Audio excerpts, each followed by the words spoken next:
Good afternoon. It depends on the place you are. My name is Michel Perret, and it's a real pleasure to introduce this webinar dedicated to energy developments and migratory species in the Americas. Maybe let me quickly introduce myself. I have the honor to chair the Energy Task Force since 2019. And in the meantime, I'm working in the French Ministry of Ecology in charge of conciliation issues between biodiversity protection and sectors of activity, with a special attention in this frame to renewable energy developments. So this webinar will aim at presenting the ETF, and we will discuss on the benefit across the Americas that can be added by ETF on the way of conciliation between energy development and biodiversity and migratory species conservation. This webinar will be managed in collaboration with the CMS Secretariat and BirdLife International, which is the technical coordinator of the ETF. Laurie Anaconzo, Vice Chair of ETF, will be among us and will make also a presentation. I warmly thank Dr. Ivan Ramirez from the CMS Secretariat and Dr. Rhiannon Niven from BirdLife International for having prepared this webinar and for its organization. America is an important place for CMS as other continents on the Earth due to the richness of its biodiversity, especially its migratory fly whales. And that's why it is an important issue for CMS and ETF to have a full collaboration with and inside Americas on matters of energy development and biodiversity. I recall also that it is in South America where ETF is born in 2014, namely in Quito. I attended this conference of party of the CMS. It is its birth. It's its place of its birth. As we know, to reach the goal of the climate change international agreement, a substantial increase of renewable energy is needed. And at the same time, biodiversity protection is an urgent priority. These two goals are closely linked, and it's up to international community, to each of our country, to each of our organization to find solutions to achieve them. That's why launched in Quito, as I said, the ETF has been commissioned by the CMS Conference of Parties to propose initiatives and tools to better integrate the conservation of migratory species across the energy sector. Thus, governments, multilateral environmental agreements, investors, the private sectors, and non-governmental organizations are invited to participate to the ETF. Our common aim is to promote solutions for avoiding and minimizing negative impacts of energy developments on migratory species. To better achieve the conciliation between energy and migratory species, we need to share experiences and best practices to promote and develop guidance and tools to provide recommendations on how best to respond to specific problems and to deliver research to address knowledge gaps. And maybe overall, we need to find solutions together, to share experience and to find solutions together, and to feel that our actions in our own country are backed on a much wider scale, aiming the same goal. At the end of my introduction, also let me give you some technical precisions for our webinar. Unfortunately, we cannot offer interpretation services, but we will be able to take questions and interventions in both English, Spanish, and Portuguese. In any case, a translation will be provided by Ivan Ramirez. Thanks very much, Ivan, for that. Ivan is fluent both in English, Spanish, and Portuguese. Of course, we may talk in English as far as it is possible to facilitate the debates. I will be also grateful to the English native speakers to speak slowly to be better understood. Okay, I think we can go now. Overall, I thank you all for your participation, and I'm sure that the webinar will allow fruitful exchange of information and views.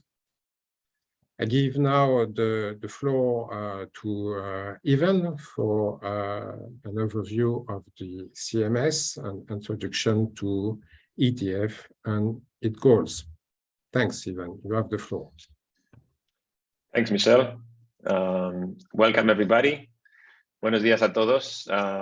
As Michel, our chair, indicated, I will now give you my presentation in Spanish, but the slides are in English. We thought that at the very least we should try this way, since we couldn't have interpretation services for my presentation. But as I mentioned in the chat, for those of you English native speakers, if you will have the slides in English, and for the ones in Spanish and Portuguese, I can translate. So I will now share my screen.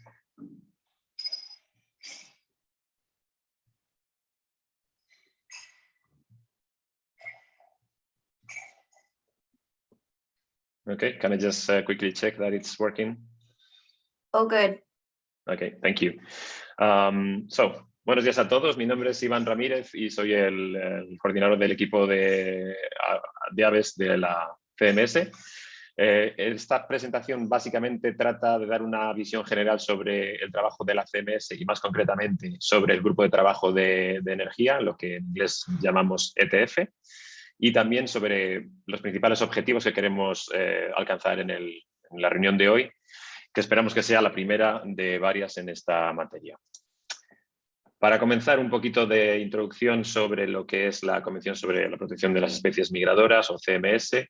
Es un convenio multilateral de Naciones Unidas en el que actualmente tenemos 133 países, de los cuales tenemos 132 más la Unión Europea, y es el único tratado mundial que se focaliza en la conservación de las especies migradoras. En este mapa pueden observar cuál es la cobertura actual de la CMS, con una buena representación en Latinoamérica y alguna en Centroamérica también, lo cual no quiere decir que no tengamos contacto ni trabajemos con entidades y observadores presentes en otros países que no aparecen aquí en azul, digamos así, pero sí que son los socios, son aquellos que están en azul.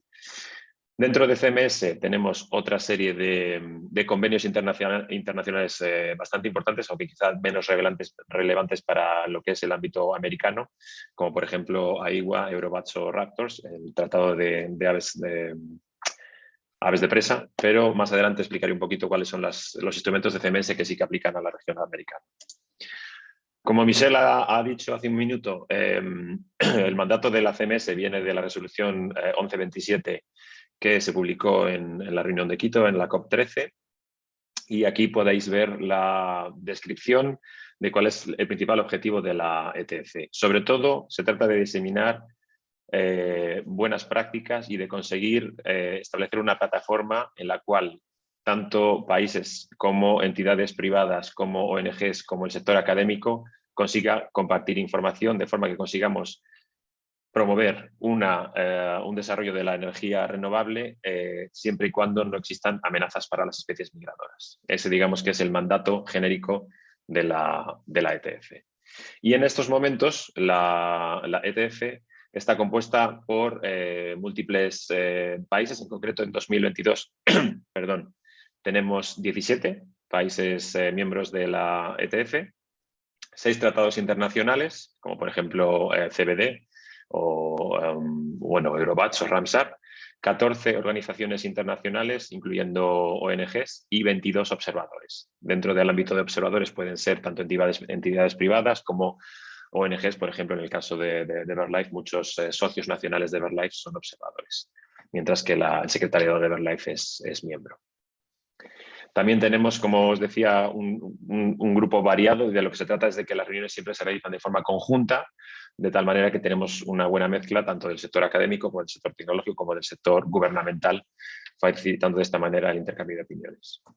Y existen, en lo que se refiere a las Américas, una serie de instrumentos, como se denominan en CMS, creo yo muy relevantes para lo que vamos a discutir hoy y que a lo mejor es conocido por algunos de ustedes, sobre todo aquellos que sean el punto focal de CMS, pero quizá por no todos, como son, por ejemplo, el Tratado de los Flamencos Altoandinos, el Plan de Acción para las Rutas Migratorias de las Américas, el Plan de Acción para las Aves de pastizal sudamericanas. Es difícil traducir cuando llevas mucho tiempo hablando de estos instrumentos en inglés. Y también el grupo de trabajo de aves migratorias. Todos estos instrumentos tienen un énfasis en la región americana y están muy relacionados con lo que vamos a discutir hoy, que es el asunto de las rutas migratorias y de la energía. Y creo que es bastante importante tenerles en mente porque sí que se van a aplicar en muchos de los casos. Y lo que hacemos dentro del ámbito de la ETF sobre todo es poner las rutas migratorias dentro de un contexto, porque obviamente no hace falta que lo digamos, pero las rutas migratorias son, digamos, una herramienta fundamental para discutir asuntos transfronterizos. Tenemos millones de aves migratorias, docenas de aves migratorias globalmente amenazadas que necesitan que compartamos la información y que promovamos sinergias para evitar duplicidades. Así que el grupo de trabajo de la energía es actualmente bastante activo, yo diría muy activo, en toda la zona euroasiática y norte de África, pero está empezando a desarrollarse en la zona del este de Asia y todavía digamos que está en una fase muy inicial en el conjunto de las Américas. Y precisamente el taller de hoy esperamos que sea el primer paso para conseguir dinamizar el grupo de trabajo de la ETF en las Américas. Y también aquí, bueno, hay una pequeña diapositiva explicando cuáles son las principales amenazas que dentro de CMS hemos identificado para las aves migratorias y seguramente no es necesario que las indique, puesto que estoy convencido que en la audiencia hay grandes profesionales del sector, pero muy rápidamente es importante hablar de que existe una degradación del hábitat, obviamente, y una fragmentación del hábitat. Existen problemas con tanto la colisión como la electrocución de aves migradoras en estructuras. Existe un problema de caza ilegal o de caza insostenible. Existe un problema de envenenamiento. Existe un problema de cambios de los sistemas naturales, alteraciones de hábitat, alteraciones de los sistemas hídricos, por ejemplo. Y existe obviamente tanto el problema de especies invasoras como de cambio climático. Y precisamente en el aspecto del cambio climático y en el aspecto de todo aquello relacionado con las infraestructuras es donde la ETF puede intervenir de forma más directa. Esta diapositiva sé que tiene muchos datos, pero no se trata de que vayamos al detalle. De todas maneras, ya les informo que las diapositivas van a estar disponibles después de que termine el seminario. Pero sí que me parecería interesante mostrar, por un lado, mapas de potencial de energía fotovoltaica, que es el que tienen en el lado superior derecho, como las perspectivas publicadas por IRENA de inversión pública en el sector, en este caso en Latinoamérica, que hablan de unos 4.000 billones de dólares para, digamos que el escenario de energía transformadora para intentar cumplir los objetivos del Acuerdo Climático de París. Y también existen estudios, esto está directamente disponible en la página web de IRENA, que hablan de cómo se va a modificar el sector, cuánto va a crecer, por ejemplo, el sector fotovoltaico, cuánto va a crecer el sector de energía renovable eólica, tanto en tierra como en mar, o cómo va a subir o bajar la energía hidráulica. Todos estos tipos de energía van a tener asociados no solo ya el impacto directo de la localización, sino también todo el tema de infraestructuras, y es ahí donde la ETF tiene muchísima experiencia en Europa, en África y en Asia, y que queremos también discutir en la región de las Américas. Y además tenemos la ventaja de que existen herramientas tecnológicas, algunas bastante antiguas y otras muy recientes, como por ejemplo el Atlas que ha publicado recientemente Odumon en Estados Unidos, pero bueno, que como pueden ver, básicamente ofrece datos para todo el continente americano, que nos permiten refinar mucho las rutas migratorias de las aves y por tanto podemos utilizarlas ya como una herramienta previa de planificación de las infraestructuras. Si no conocen esta herramienta, les animo a hacerlo. De todas formas, es una de tantas que podemos utilizar para prevenir y sobre todo para conocer cuáles son las principales rutas y saber cuáles son los mapas de sensibilidad en donde nosotros podemos actuar para evitar que existan efectos negativos. Así que la ETF, digamos que es una plataforma única y rápidamente les resumo cuáles son los principales puntos de interés. Por un lado, proveemos el intercambio de información. Es una plataforma única, donde se juntan todos los sectores, como les hemos explicado. Además, evitamos que existan impactos negativos de la energía renovable y facilitamos sobre todo que se comparta experiencias positivas de todos los sectores. Podemos estar hablando de guías sobre cómo evitar la colisión, como guías para explicar cómo se planifica un parque eólico o cómo se mejora la infraestructura de un pilón eléctrico. Pero esto está disponible y está accesible de forma gratuita. Y además conseguimos unir tanto el sector público como el privado, promoviendo que los proyectos lleguen, por ejemplo, a los gobiernos con el tiempo suficiente para que emitan un parecer al respecto y que ese parecer esté informado. Porque uno de los principales problemas que nos encontramos siempre es la falta de tiempo que existe por parte del gobierno para dar su parecer cuando un promotor, por ejemplo, quiere realizar un proyecto, pongamos, de fotovoltaica o de energía eólica terrestre u offshore. Así que estamos terminando, pero simplemente decirles cuáles son los principales pasos que queremos tener en esta región de las Américas. Por un lado, tenemos que intentar entender mucho mejor cuáles son las necesidades de las partes de la CMS, también de los socios y de los observadores de la ETF, del grupo de trabajo, y por eso el taller de hoy es muy importante y esperamos que podamos realizar más específicos para conocer de primera mano qué es lo que necesitan los países en esta área y cuáles son las necesidades. De nuevo, promover el intercambio de información, es algo que estamos haciendo activamente a través de Michelle y de Lori y demás gente que va a hablar hoy y en los días venideros. Y sobre todo identificar cuáles son las prioridades desde el punto de vista de las aves migradoras y de las infraestructuras de energía.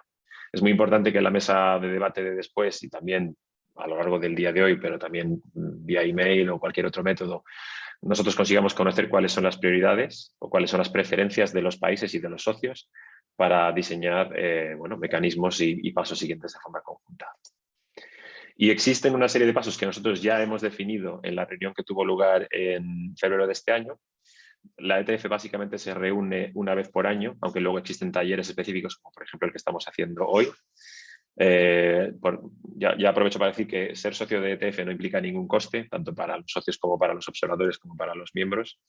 Pero existen decisiones que ya que estamos implementando. Por ejemplo, se decidió crear una lista de expertos a nivel nacional porque se identificó como una necesidad por parte de todos los países que existiese un acceso mucho más rápido a cuáles son los principales expertos que pueden ayudar a un gobierno a decidir si un determinado proyecto es viable o no. Estamos hablando de ornitólogos, estamos hablando de especialistas desde el punto de vista técnico, de especialistas en estudios de impacto ambiental, de estudios de impacto acumulativo, de energía eólica marina, por ejemplo. Estamos desarrollando esta base de datos que esperemos que esté disponible a lo largo de los próximos meses. Por otro lado, sí que estamos diseñando una estrategia de activación o de captación junto de las entidades financieras. Estamos hablando constantemente con los principales bancos de desarrollo, en este caso americanos, pero también de otras regiones, para intentar conocer mejor qué es lo que ellos necesitan y cómo podemos asegurarnos de que la información que tenemos se encuentra disponible. Y estamos realizando talleres estamos realizando actividades de fundraising dedicadas sobre todo a conseguir más fondos para desarrollar herramientas técnicas que nos permitan ayudar a los países a planear mucho mejor todo el tema de energía renovable.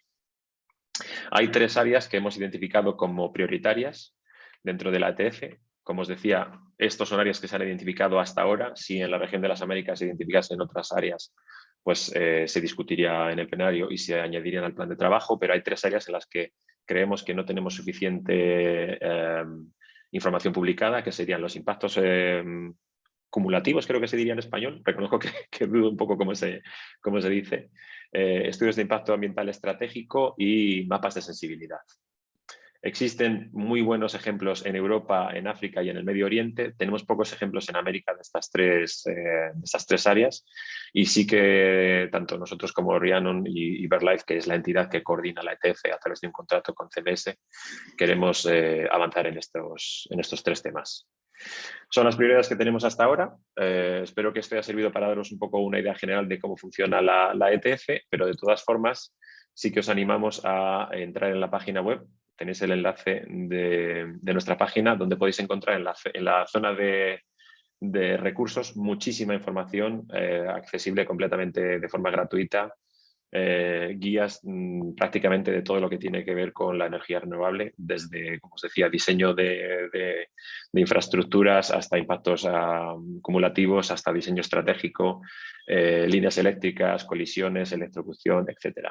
Existe muchísima información. De hecho, una de las cosas que queremos hacer es reorganizarla un poquito para que sea digamos, más amigable desde el punto de vista del visitante, pero esta información se actualiza constantemente y esperamos que después del taller de hoy, de los talleres que realicemos en el futuro en América, tengamos todavía más publicaciones también desde el punto de vista de países que quieren enviarnos ejemplos de lo que están haciendo para conseguir que tengamos más información en este ámbito. Y eso es todo. Cualquier duda puedo leerlo después en el chat, aunque creo que tenemos un tiempo para preguntas después de la siguiente charla. Muchas gracias. Thanks very much. Over to you, Michelle. Yes, thanks. Thanks a lot, Ivan. It was your own time, and it was very complete. Even you have been short, but that's what planned to be short. So thanks once again. I'm sure there is a lot of questions, and don't hesitate to ask questions to better understand not only CMS, but ETF, its works. But the time is not to questions. We have foreseen a first round of questions just after the next intervention. So you will have the opportunity to ask even your questions. Sure, on the issues that has been and what is expected from a region of the Earth in terms of collaboration. Also, I would like to stress that it's very important that on the Earth, on the wide Earth, we exchange information we have on the issue. Because I'm sure there are a lot of experiences in Americas and also in other parts of the world. We have to share these experiences to improve our capacity of actions.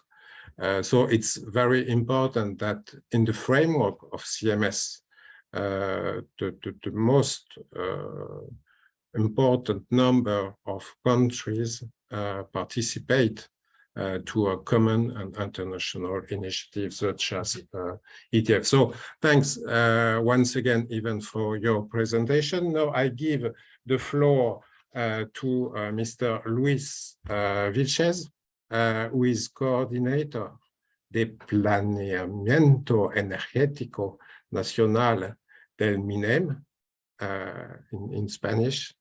I give him the floor. Thanks again to make this presentation, Luis, and I give you the floor. Thanks. Thank you very much. Thank you for the invitation. I don't know if you hear me well. Excellent. Thank you. I will share my screen.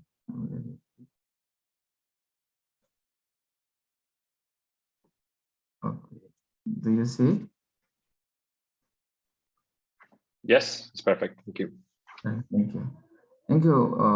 As I mentioned, for the invitation, this important convention. Maybe I will start saying some things that may be similar to the cases from other countries. In my case, I'm an electromechanical engineer, and I started working for the state processing data of some electricity companies This data was technical, operation, and commercial. The result of this processing was to generate information of parameters that characterize the electricity demand. Finally, this information was an input to a model used to adjust electricity tariffs. Since that experience and after activities, I realized how important it was to generate information in the states, not only to regulate tariffs, but to define policies and guide investments. This information might be about quality of energy services, infrastructure status, potential of energy resources, and strategic areas to protect our ecosystem, and so on. Information that should help us care for a sustainable development of human activities in general. That is why somehow I got passion on this effort from the state to generate information. In my case, it is more about energy, but you should know there are some efforts in different institutions in Peru in charge to environment, water management, and others. In that sense, today I will briefly talk about my experience on generating information, mainly about energy and related to its sustainable development. Not precisely that I'm working as you said, a coordinator of energy planning and renewable energies in the Ministry of Energy and Mines in Peru. In general, this kind of job of generating information was always a hard-working, low-funded, misunderstood, and then challenging. And it is because it involves or requires processing massive data, methodology for filling gaps of data, modeling, and specialized research. And for that, it requires a time, budget, diverse professionals working as a team, economists, environmental specialists, geologists, meteorologists, between others. Although it is hard, you might understand why sometimes someone persists and understands this, because it's always, there is a chance to have the world to a better world for generations on future, family, friends, society in general. I feel that the last 10 years, and for good, this kind of job became more important and getting more funding, because it's a key to evaluate and planning for the long term. Then it is clear that now the free market needs this kind of information in order to reduce risk to their investments, and also to get approved environmental permits. From the state, it's important to guide sustainable investments for medium and long term. Also to improve a good competitiveness and the entrance of more private companies with a strong social and environmental policies. So in Peru, and about energy matters, we are intensively working to keep the balance between energy access, energy security, and environmental protection for long term, and its pathway toward energy transition. And also there are proposals of goals made for different private associations. With this input, we are working on a long-term energy plan, which have to consider energy security, climate change, into a scenario of zero net carbon to 2050. Well, in that sense, when I started in 2019 as coordinator between different activities like evaluating renewable energy potential, developing models to forecast energy demand, and optimizing supply infrastructure, we met the organization and the Nature Conservancy. Based on this organization experience in other countries about promoting the evaluation of sustainable energy projects, we found an opportunity of technical cooperation. This cooperation is now about applying specialized methodologies in order to formulate a maps of sustainable areas for solar, wind, and hydropower developments. So we started a pilot with one region of Peru, named La Libertad, and it's just finalizing. This project aims to increase the deployment of renewable energies at a national level by promoting the seeding of individual projects in the right sites, areas that are low impact for conservation and local communities. But based on this pilot, we found the need to improve additional information of environmental matter like migratory species or critical habitats. After this first pilot, we found we will keep working with TNC, with other regions of Peru, and incorporate this kind of methodology in our process of energy planning. And gratefully, currently, the existing wind and solar power plants in Peru are mostly located in desert areas with low impact to people or nature. But as we expect that future deployments will be accelerated, it's important to advance the same way with improving the generation of information.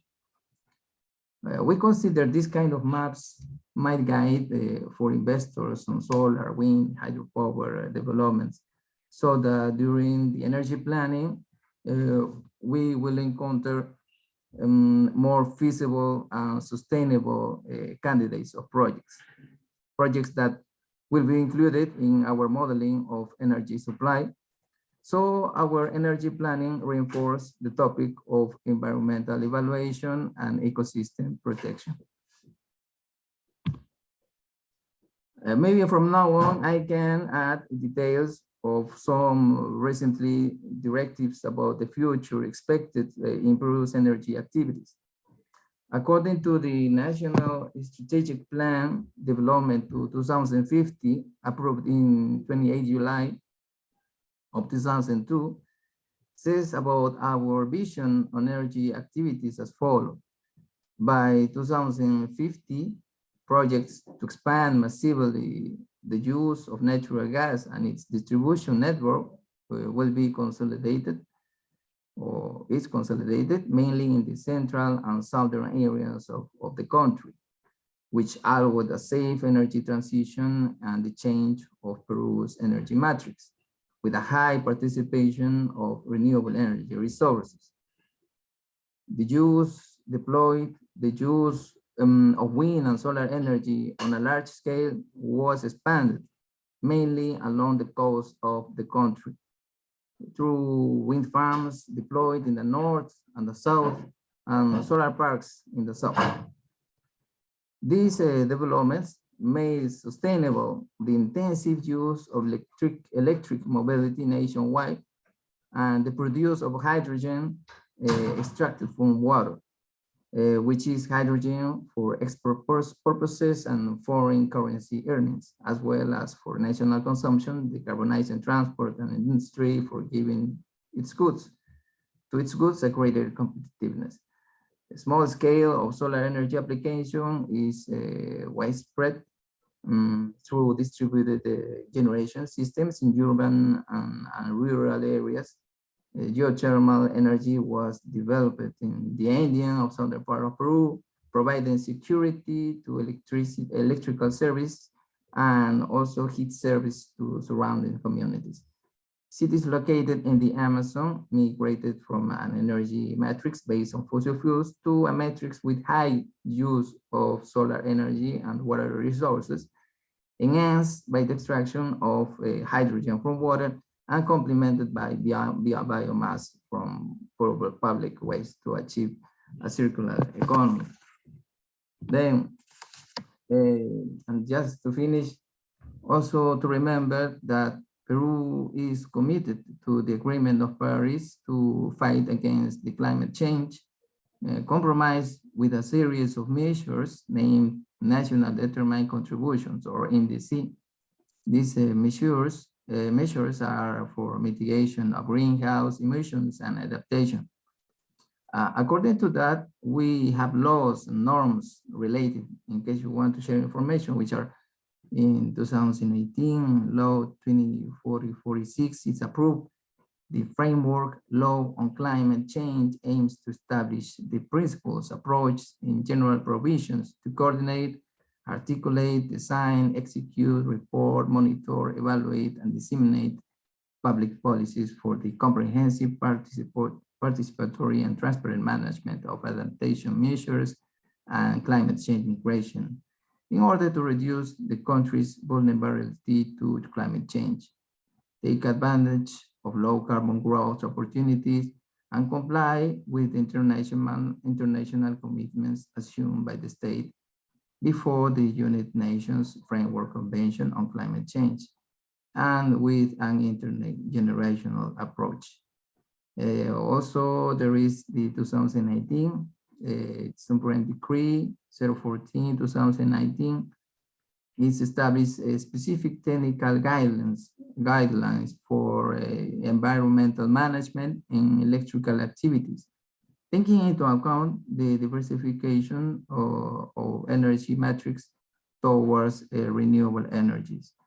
In 2021, it is approved the National Policy of Environment that includes as a priority improving the environmental performance of the production and consumption chains of goods and services, applying the circular economy. This objective seeks to increase the percentage of renewable energies in the country, as well as to increase the number of companies adopting eco-business guidelines. Then on January 25, with another Supreme Decree, it is declared the climate change emergency to be a national interest. It recognizes the need of urgently execute measures to implement climate action in accordance with the provisions of the national determined contributions for the year 2030. It's also recognized the impact of these actions on the reactivation of the economy, and that provides sustainability to the economic recovery, contributing to the fight against poverty and the development of a circular economy. In this line, it establishes priority activities related to the circular input pillar, such as increasing the share of non-conventional renewable energy by 20%, increasing and promoting the massive use of electric mobility, as well as production of use of green hydrogen. Also in February 2022, it is approved a guide to economic evaluation of environmental impacts. And finally, the Supreme Decree that mentioned before, it's approved the Peruvian National Development Strategic Plan by 2000 to 2050. So as I mentioned before, there are proposals of goals to zero emission to 2050. And now we are working on to formulate an energy plan to 2050, considering security and climate change. But keeping in mind, what is more important is the process of planning rather than the plan. So a society, population, companies, and states interact closely to adapt to the change of different events. So the process of planning includes updating information periodically about the situation of the ecosystem in order to have more disaggregated and measured data as a tool to input, to guide investments and reinforce specific measures. So in that sense, I appreciate the invitation as an opportunity to say that we share your worries and interests for the ecosystem, and that we will continue to work for a sustainable symbiosis between humans' energy development and the nature. Thank you very much.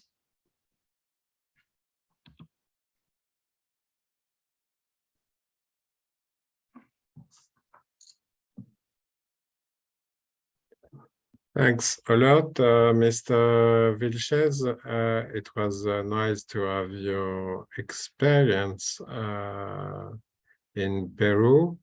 And now we have, as I said previously, we have a first round of questions and answers to you, of course, but also to Ivan.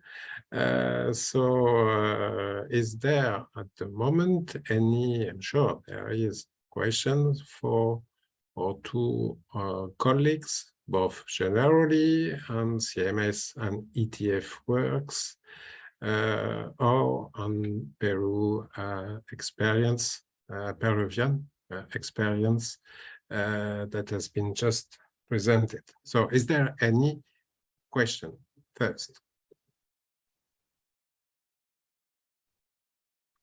Don't hesitate. The first question is obviously the more difficult, but don't hesitate. I don't see any question, any hand raised. All is clear. Thanks again for the clarity of your presentation. But at the beginning of a meeting, and especially it's often up to the chair to launch the first question. So it's up to me. No, it was already, Mr. Vilches, it was already very interesting, the experience of Peru. Would like just to ask you, what about the international collaboration? Because you have an ambitious program, in terms of planification, in terms also of conciliation between energy development and ecosystem protections. So, of course, in each of our country, we have our own resources, our own scientific and technical resources, but it's also important to see what is done outside of our country. And do you have a kind of even informal collaboration with your transboundary colleague, with the country?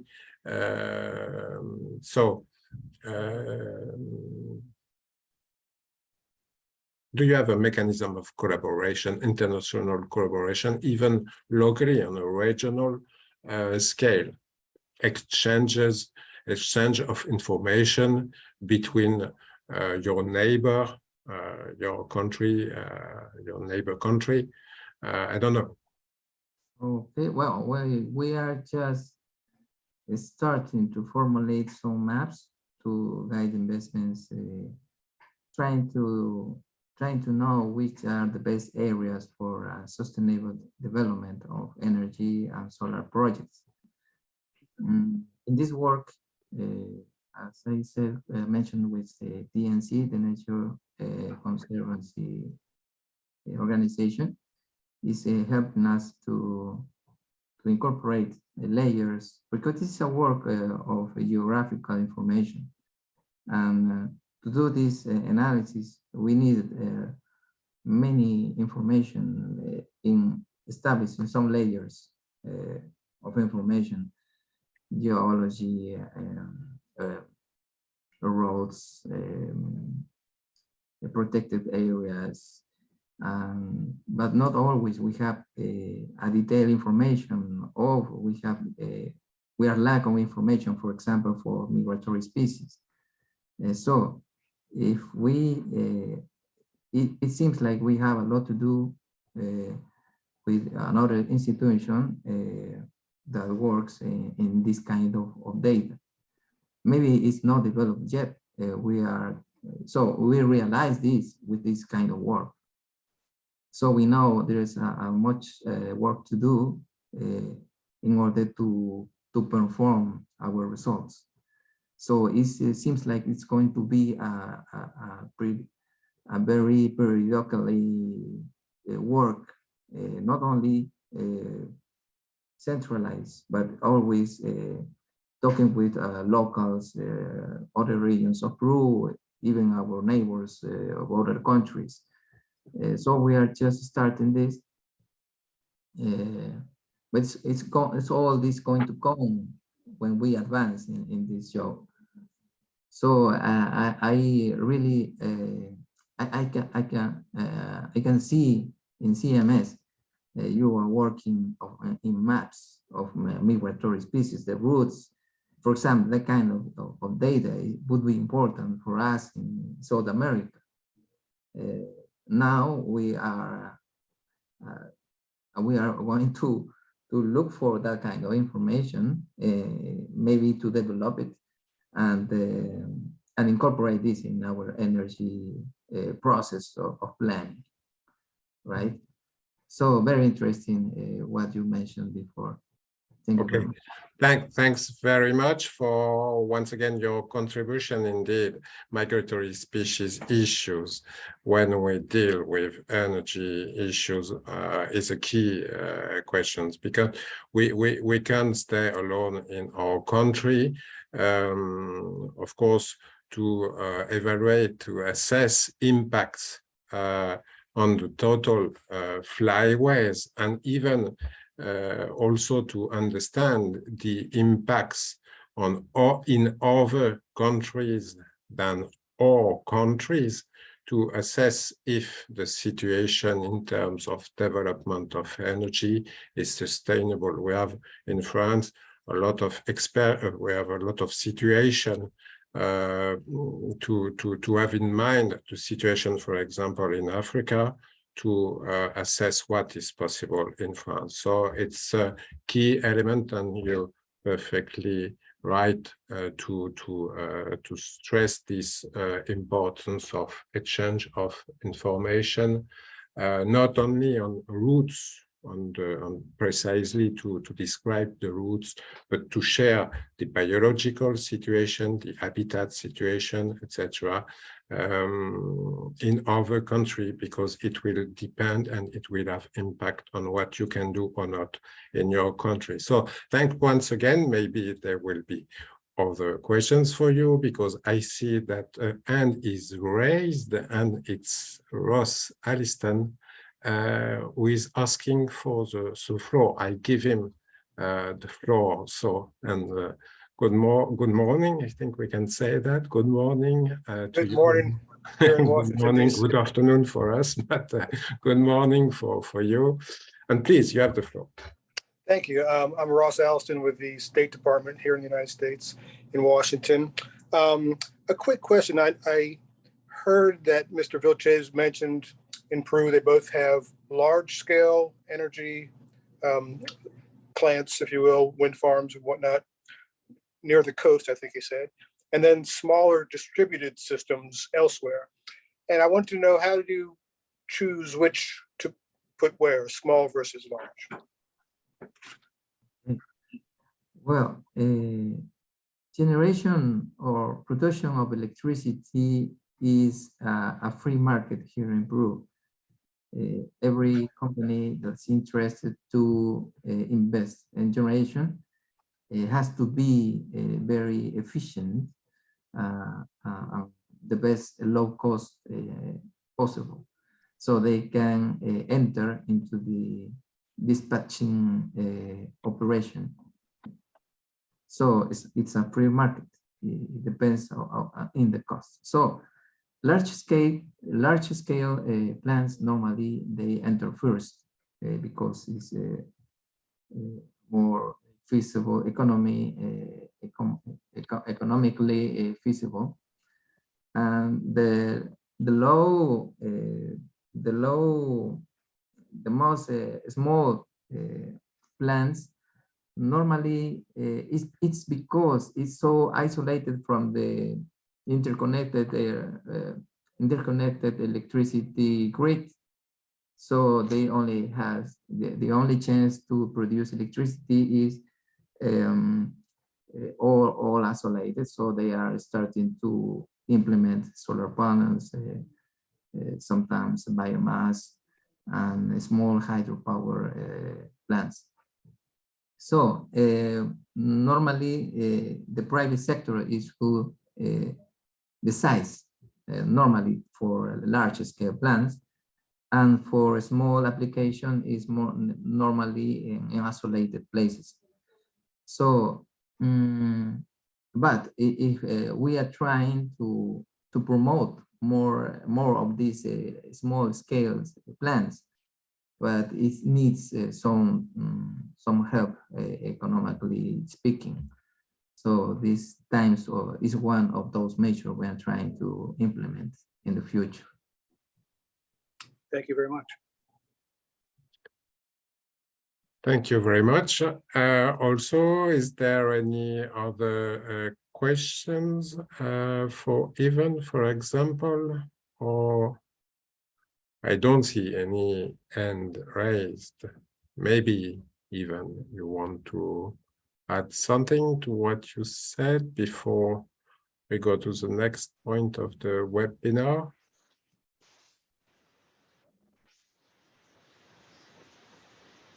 No, not especially. So we will have time if you have other questions on the two presentations. We will have time also to exchange once again during the roundtable, the tour de table, at the end of our meeting. So we go now to the point 4 of our agenda for the second session of presentations. We have now the vice chair of the ETF, Lori Anna Conzo from the IFC World Bank Group. Once again, thanks, Lori, to have this presentation, and you will talk about the perspective on the CMS ETF from an international financial institutions. So, Lori, thanks again, and you have the floor. Thank you so much, Mr. Chair, and good morning and good afternoon, everyone. It's very nice to be here. It's very good to be at any ETF meeting. My name, as you know, Lori Anaconso. I'm the Global Biodiversity Lead of the International Finance Corporation, and that is the private sector lending arm of the World Bank Group. And as Mr. Perez said, Vice Chair of the ETF. I'm going to speak about what Mr. Perez just mentioned, but before that, maybe just some words on the challenges that we're seeing in working in the space. We have quite a large wind energy portfolio. Let me see if I could get a couple of different windows up in only one screen, but I am going to share very quickly this screen here. Oh, there it is. Okay. Good. You could probably see that now. I have to change this thing. You could see I still don't know how to change this all this time working. Oh, hang on a second. Yeah, it's just on presenter mode, Laurie. So I know. I yeah. can't do it though. It's a long story of why I can't do it. The taskbar is in the way. Okay, there we go. Okay. That's what I need to do. So I'm going to be going back and forth like this. So pardon if hopefully we won't lose too much time here. But IFCs, we have quite a large portfolio of projects. So we lend globally, 4.8 gigawatts of projects globally, 51 projects around the world, exclusively in emerging market countries. We have quite a lot going on in Central America, South America, and also the Caribbean. And you can see the projects listed there. So it's been great for us to be able to, as Mr. Perez was just saying, to really look kind of across the markets and to see what different players are doing internationally as a means to collect lessons learned. So I'm going to stop sharing at this point. And I have to go back and forth like that a couple of times. So hopefully it won't be too disruptive. We'll see how that works out. So as an IFI, as an international finance institution, we have our environmental and social performance standards.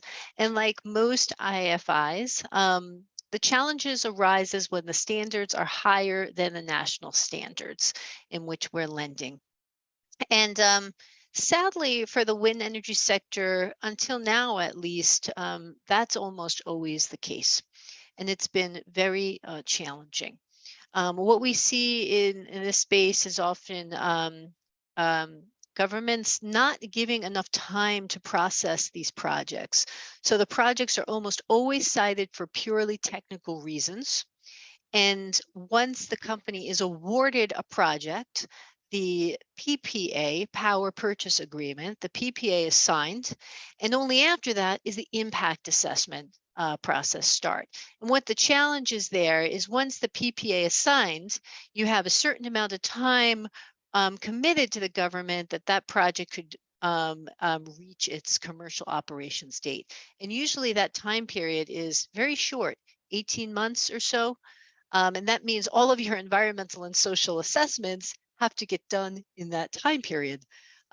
So oftentimes we're seeing very short amounts of time, like even 4 months or 6 months to get the ESIA done, or even shorter. And when it comes to birds and other species, we really need a year-long baseline. And oftentimes there's not enough time to do that. And it's about how these projects, how the market is structured in various countries. And we see this all over the world.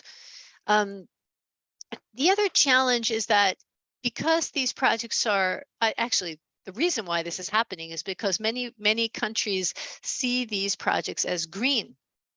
So they're just many countries are seeing them as, hey, it's green projects. It's a good thing. It is a good thing. We need these projects to meet climate targets, and that's a priority. At the same time, though, as we all know, or we wouldn't be here, there are impacts on biodiversity, and just the way the commercial operations takes place, or way that the tendering of projects takes place, it just doesn't allow enough time to collect the data that we need. In addition to that, the other challenge is that the practitioners, the environmental and social impact assessing companies working in many places are not used to working in the sector. The unique part of the wind sector, it sounds obvious, but the impacts are in the air, and the impacts take place not during construction, but during operation. Now that might sound obvious to everyone, but it actually presents a real challenge. Consultants, environmental ESIA, so environmental and social impact assessment consultants are used to doing what? They're used to looking on the ground for impacts, terrestrial impacts. And they're used to looking at impacts during construction, not during a 20-year life of a project. So hydropower, for example, this is very traditional impact assessment methodology. You have a reservoir, you took out territory. That is what the ESIA practitioners have grown up on for decades. And now we have a very different situation. There's a whole discipline called wind wildlife science. And oftentimes that's around looking at the impacts through the operations phase and looking at the impacts in the air. But that discipline of wind wildlife science is just starting to emerge in many countries with new markets in wind, and that's perfectly okay. Challenge is that the aggressive pipelines we have to meet our climate targets makes it very difficult to learn as we go along, which is why international sharing of information is so important. One other word I'd like to say here in terms of challenges is we hear a lot about migratory birds, and of course, we need to worry about migratory birds, especially where there are bottlenecks. But actually, when in Latin America, in our experience, and in Central America, and in the Caribbean, what we found even more challenging than migratory birds is bats. And this gets to a couple of different topics. Bats are incredibly profuse in Latin America and Central America, in the Caribbean. I have a slide on this in a moment. Unlike temperate climates, it's not just 4 months out of the year when they might be subject to impacts because they're migrating. In tropical zones, they're going to be active possibly the entire year. The other challenge is getting back to the methods. Most of the traditional consultants who are working for wind energy companies are using the wrong methods to assess bats. They're using mist nets. So that's a net that you put on the ground. Well, the bats that we're concerned about are not flying low. They're flying high. They're flying at the height of the turbine. So you're not catching those bats. You're not even assessing those bats by using that methods. The low flying bats are likely forest fruit bats, and you're collecting them in mist nets, but you're not collecting, oftentimes we're not collecting the high flying bats like free-tailed bats. And these are the ones that we're seeing a lot of impacts. The other challenge about bats is that they're highly unpredictable. So even if you are using the right methods pre-construction, the chances are that post-construction, when the turbine site operating, the bats are going to react differently. And what we see with bats, and it's been studied for a decade now, is they're attracted to turbines, and no one understands why they're attracted to turbines. So we might be predicting that we're not going to have an impact, but we are having an impact. And there's only one way to know that, is if you're doing fatality monitoring during operations. And unfortunately, in many countries in which we're working, there is no requirements to do really robust fatality monitoring, which again is a whole separate discipline of wind wildlife science. So it's it's very challenging, this field, and because of the diversity in Latin America, I think it's going to be even more challenging. I'm going to speak about the ETF and why it's been a benefit. Before I do, let me make one more attempt here to share my screen.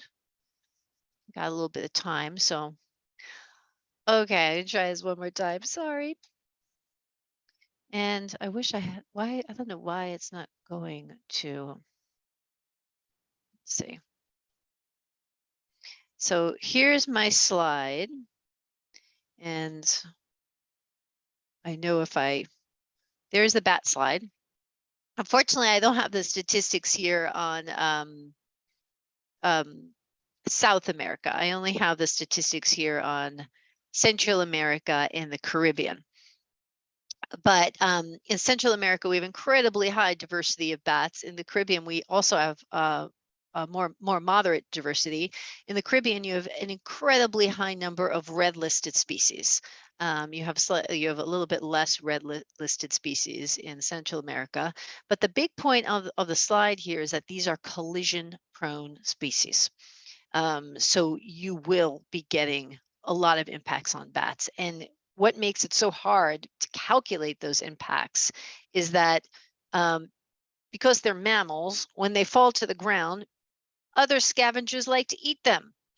So unless you're going out there doing fatality monitoring very often, which could be even more than once a week on the entire project for multiple years, many countries that are siting wind farms are not actually aware of the scale of impacts they're having on birds and bats, and especially on bats, because of this problem that when they fall to the ground after they're hit, they're often dragged away by scavengers. And the people, if they're even doing fatality monitoring, oftentimes we're not doing it often enough or using the right methods to really calculate the impacts. So this is actually quite a big problem. I am going to stop sharing my screen again, and we'll go one more time. We'll go back to that one more time. We'll try. But for now, let me do a slight pivot here and speak about the ETF and what it's been like for IFC, why we found helpful the ETF over these years. What do we get out of it? Well, I mean, 3 reasons. I think it's been said already, but just to repeat, it's a knowledge sharing platform. It's a networking platform. And it's also a group not only to share guidance, but to identify guidance. And because it's a mixed group of individuals, incredibly unique that you have this many governments usually at the table, that you have NGOs, that you have the finance sector, independent experts and consultants, and sometimes industry, but you really have this mixing multi-stakeholder presence, and that has made it helpful to have frank conversations like we're having today. We really do need to have frank conversations to move some of these issues forward. I'm going to just share my screen one more time. I think I'm getting a little bit better at this. And just to give an example of the type of impact, the type of guidance that we've been able to share. And here we go. Yep. All right, 2 different PowerPoints there. There it is. And okay, I got a little bit better at that. Here's one. Now, this is a resource that's quite rare in that it's entirely in Spanish. In fact, we don't even have the English version. I wish we did. And participant on the phone call co-developed this with myself, Seth Factor. I think you're there, from IDB Invest, and other individuals at IDB Invest and IFC developed this guide to good practice for wind energy in Argentina. Now, it was developed, it's in Argentina because it was co-funded by the government of Argentina, but it's applicable really anywhere around the world. And we hope that stakeholders in Latin America in Central America and the Caribbean make use of it. It emphasizes the importance of very early screening. And this practice book could be used by governments. It can also be used by developers. And it emphasizes the importance of early screening of risks when developers are doing the wind measurement campaign. So that's when we should be screening biodiversity risk, very early on. And at that point, you can make either site changes or not, or you can even make changes to the design, but you want to know those design changes very early on. And then it goes into the next phase. It's kind of like a tiered approach, a little bit like they do in the United States. They have a tiered approach to doing looking at risk. But then it goes on, and where you're moving into your baseline collection data. But early on, you could be making recommendations of the routing of the TOR of the transmission line, or the layout of the turbines.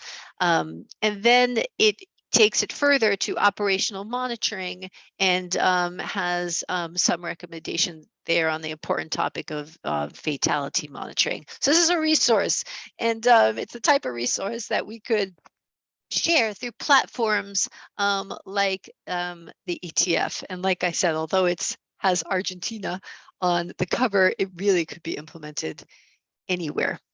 The next one, we've been trying to develop this for so long, and it will come out, but this is IFC, the German Development Bank, and the European Bank of Reconstruction Development. We've been developing this handbook here on the topic of fatality monitoring. It's quite an extensive handbook, and it's also accompanied by an Excel spreadsheet, and that Excel spreadsheet actually will help practitioners design a fatality monitoring program by entering certain data. And this is something that we really hope is used far and wide.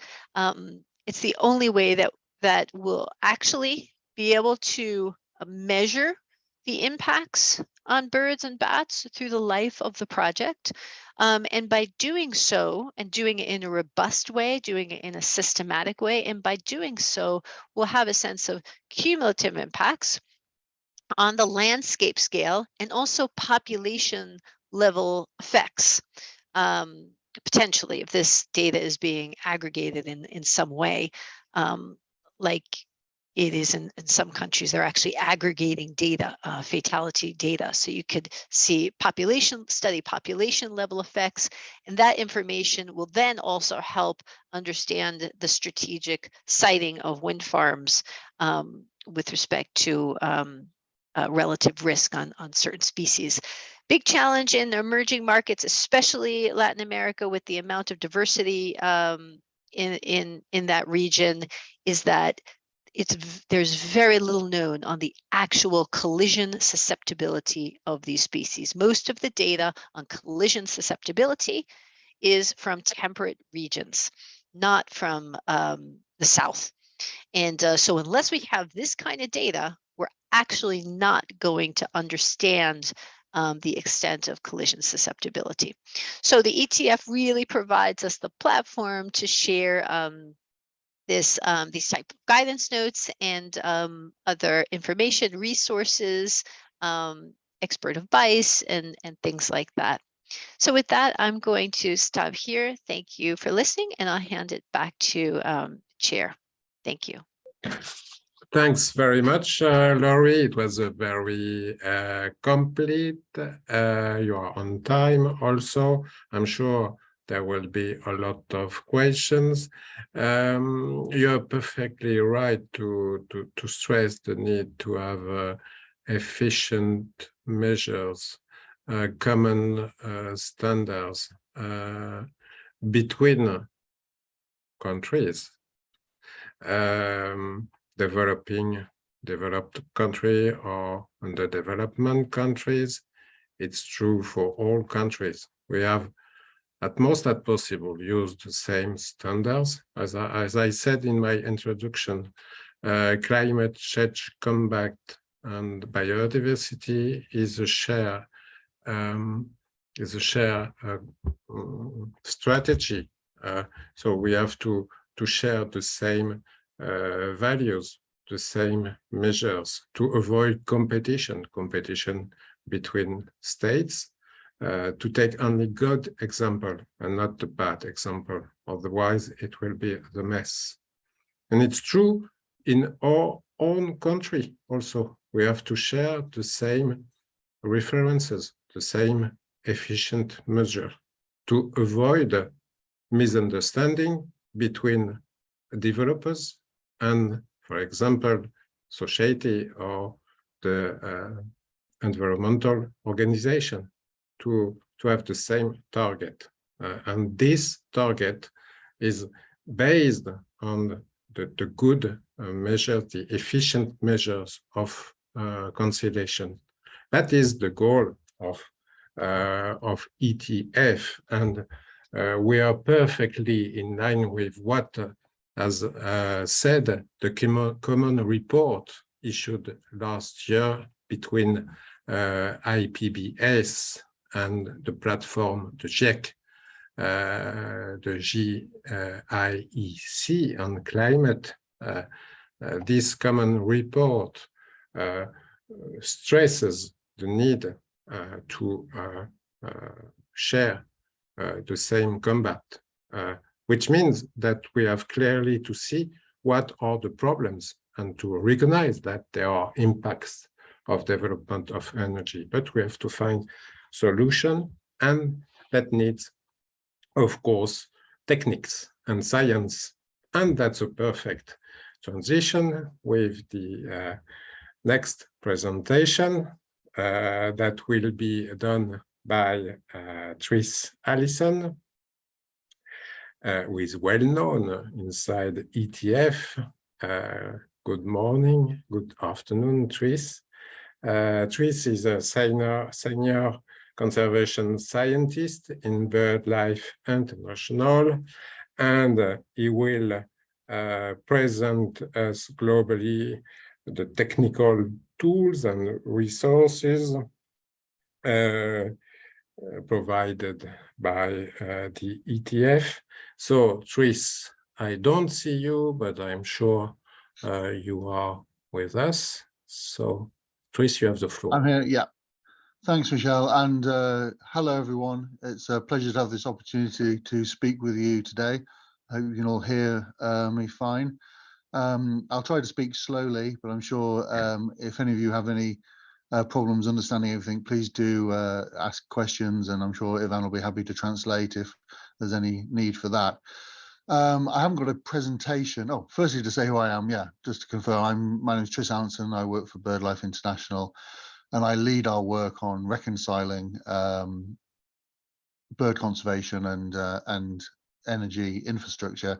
I also act as the chair to the technical working group of the Energy Task Force. So that's the group that provides the scientific input and scientific assessment on behalf of the Energy Task Force. I'm not going to show a presentation. What I'm going to do is demonstrate a web tool that we've developed and I've only launched in the last few weeks to give you the idea of the kind of tool that we're developing and promoting through the Energy Task Force.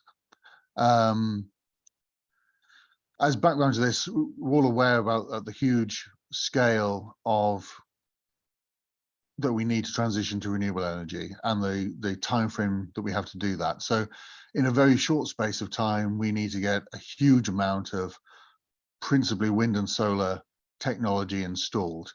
The renewable energy are quite space intensive, so it is going to take many millions of square kilometers around the earth to meet these demands. And we're going to have to quadruple the speed at which we are expanding renewables. I think that equates to pretty much building, the largest currently available solar park. We need to build an equivalent to that every day, roughly over the next decade if we're going to meet our targets. So massive expansion of renewable energy in a very rapid space of time.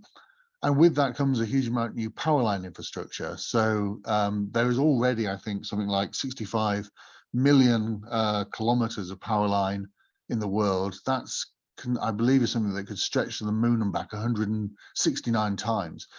So there's already a huge amount of power lines out there. It's estimated we might need to double that in order to accommodate for that expansion in renewable technology.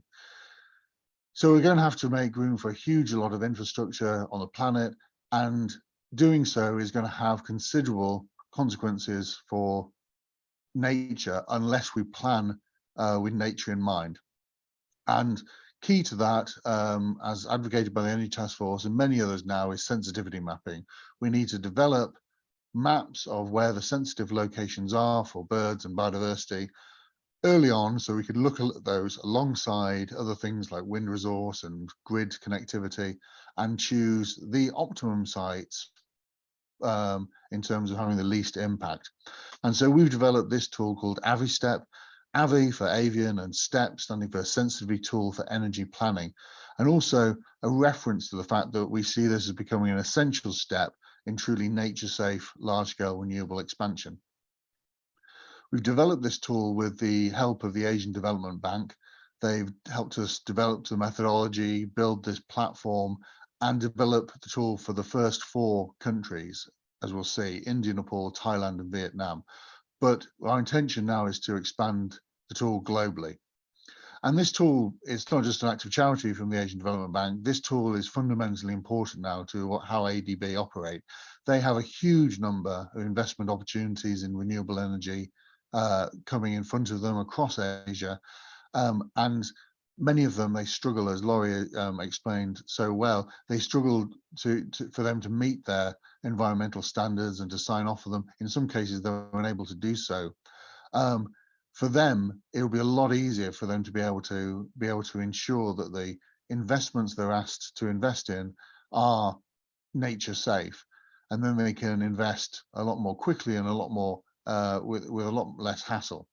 So this tool should improve their investment pipeline and allowing quicker financing of renewables in those countries.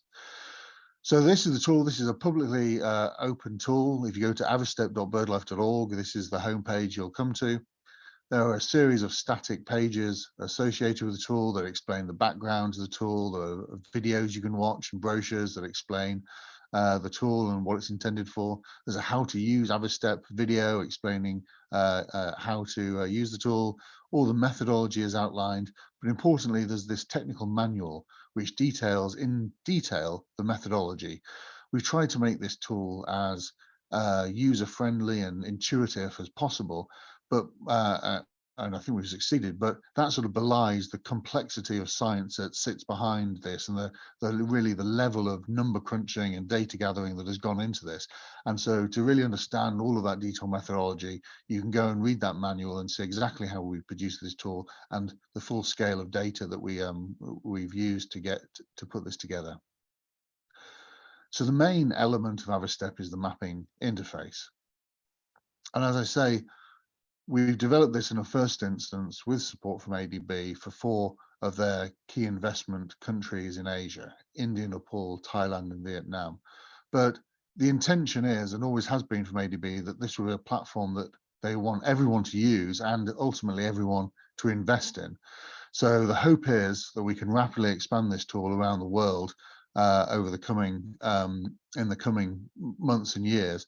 And establish Avistep in every corner of the world. So ADB are keen to fund expansion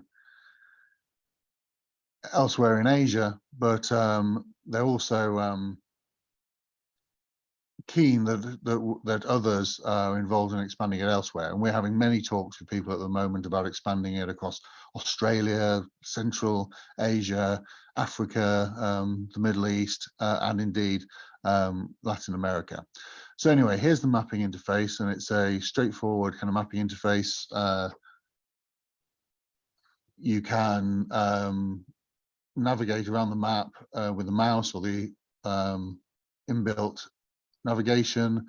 You can change the mapping view to a range of different base maps, including the default satellite imagery. You can query an individual place by site name or put in coordinates and go directly there. When you click on one of the countries, then you'll see that you can then see the avian sensitivity in relation to a range of different energy technologies. So we have devised different methodologies, different approaches to develop distinct sensitivity maps for avian sensitivity for each of these different technologies: for onshore wind, offshore wind, solar PV, and for power lines, both the low and medium voltage distribution lines and the high voltage transmission lines. So for instance, looking at onshore wind, here is the map of avian sensitivity to offshore wind across India. We've got 4 categories of sensitivity ranging from low sensitivity, moderate sensitivity, high and very high sensitivity. You can see how much of the how much area in square kilometers falls within each of those categories, what percentage that is. Obviously, wind will not be possible everywhere across India for a multitude of reasons, but the most principal one is not everywhere will have sufficiently strong wind resource. And it's generally regarded, in order to have commercially viable wind farms, you need to have at least average annual wind speeds of 5 meters per second or above.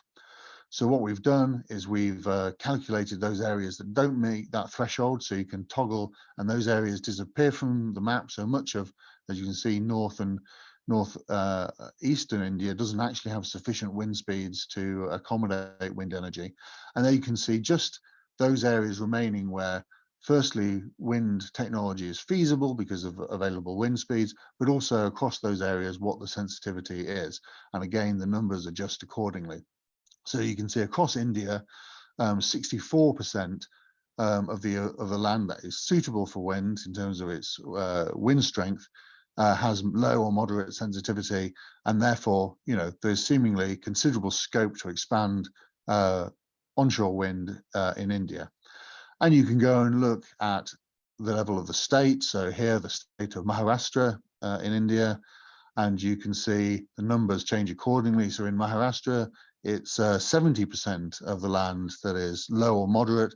So lots of potential within this state to build wind at a large scale, but some areas coming out as high or very high sensitivity.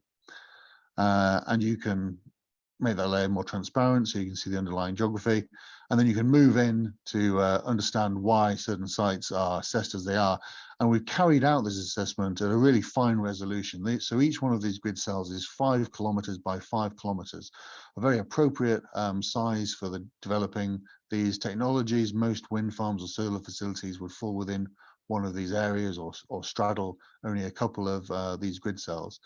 And when you move in, you can then select a cell and understand why its sensitivity is as it is. So this is, I've selected a site that has very high sensitivity, and it's just pulling up a panel on the right-hand side, which tells you what the reasoning is. What is our evidence for putting this in this category?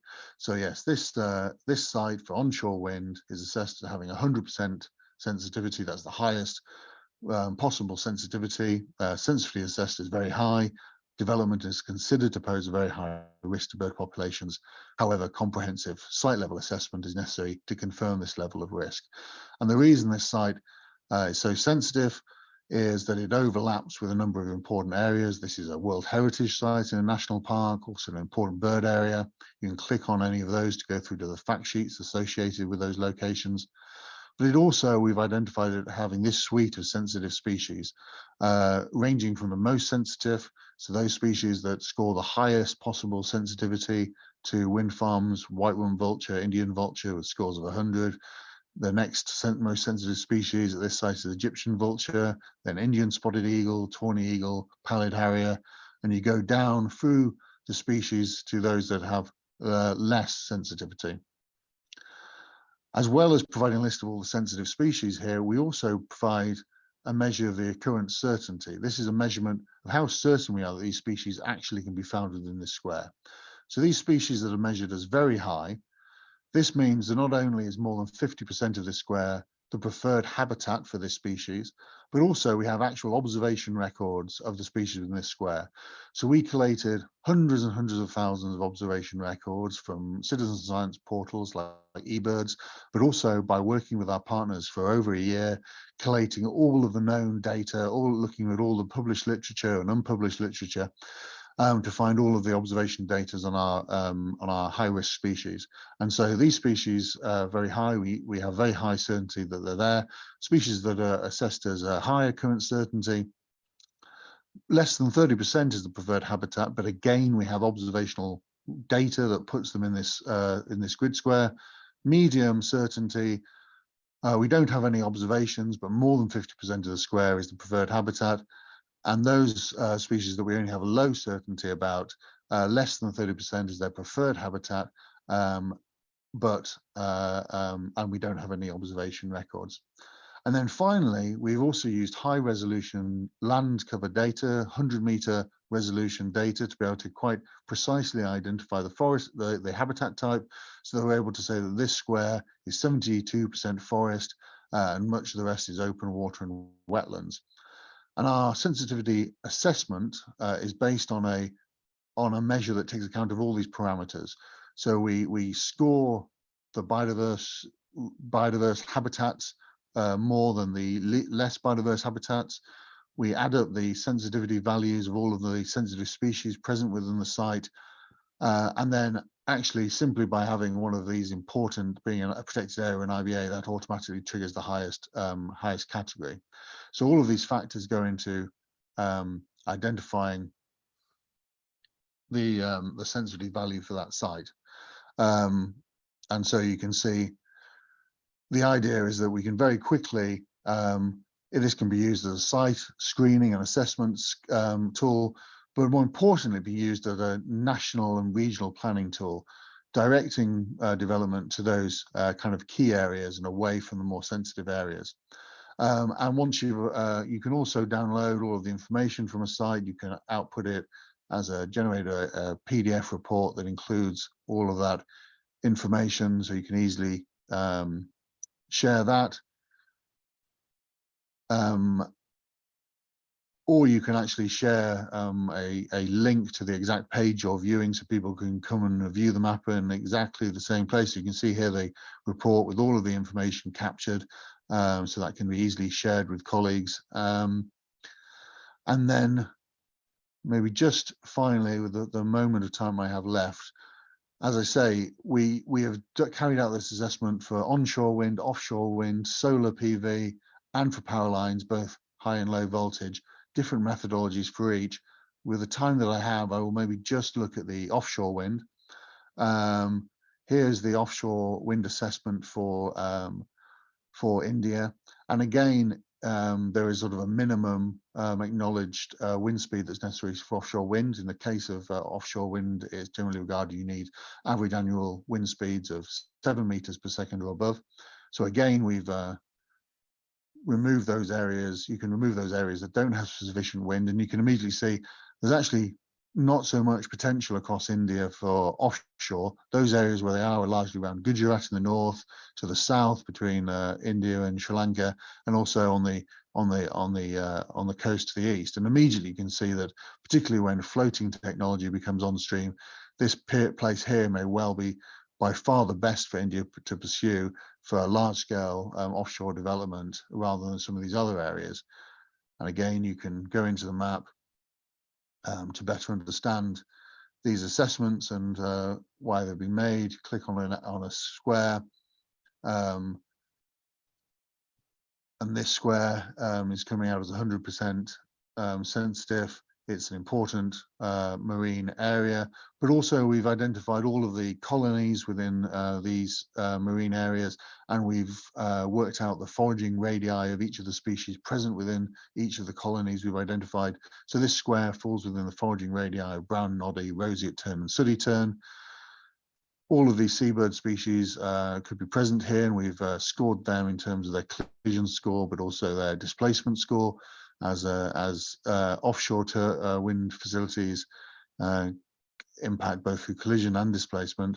And again, we've integrated certain sensitive marine habitats. Coral reefs are present with this in this square, but we've also integrated mangroves and seagrasses and various other things.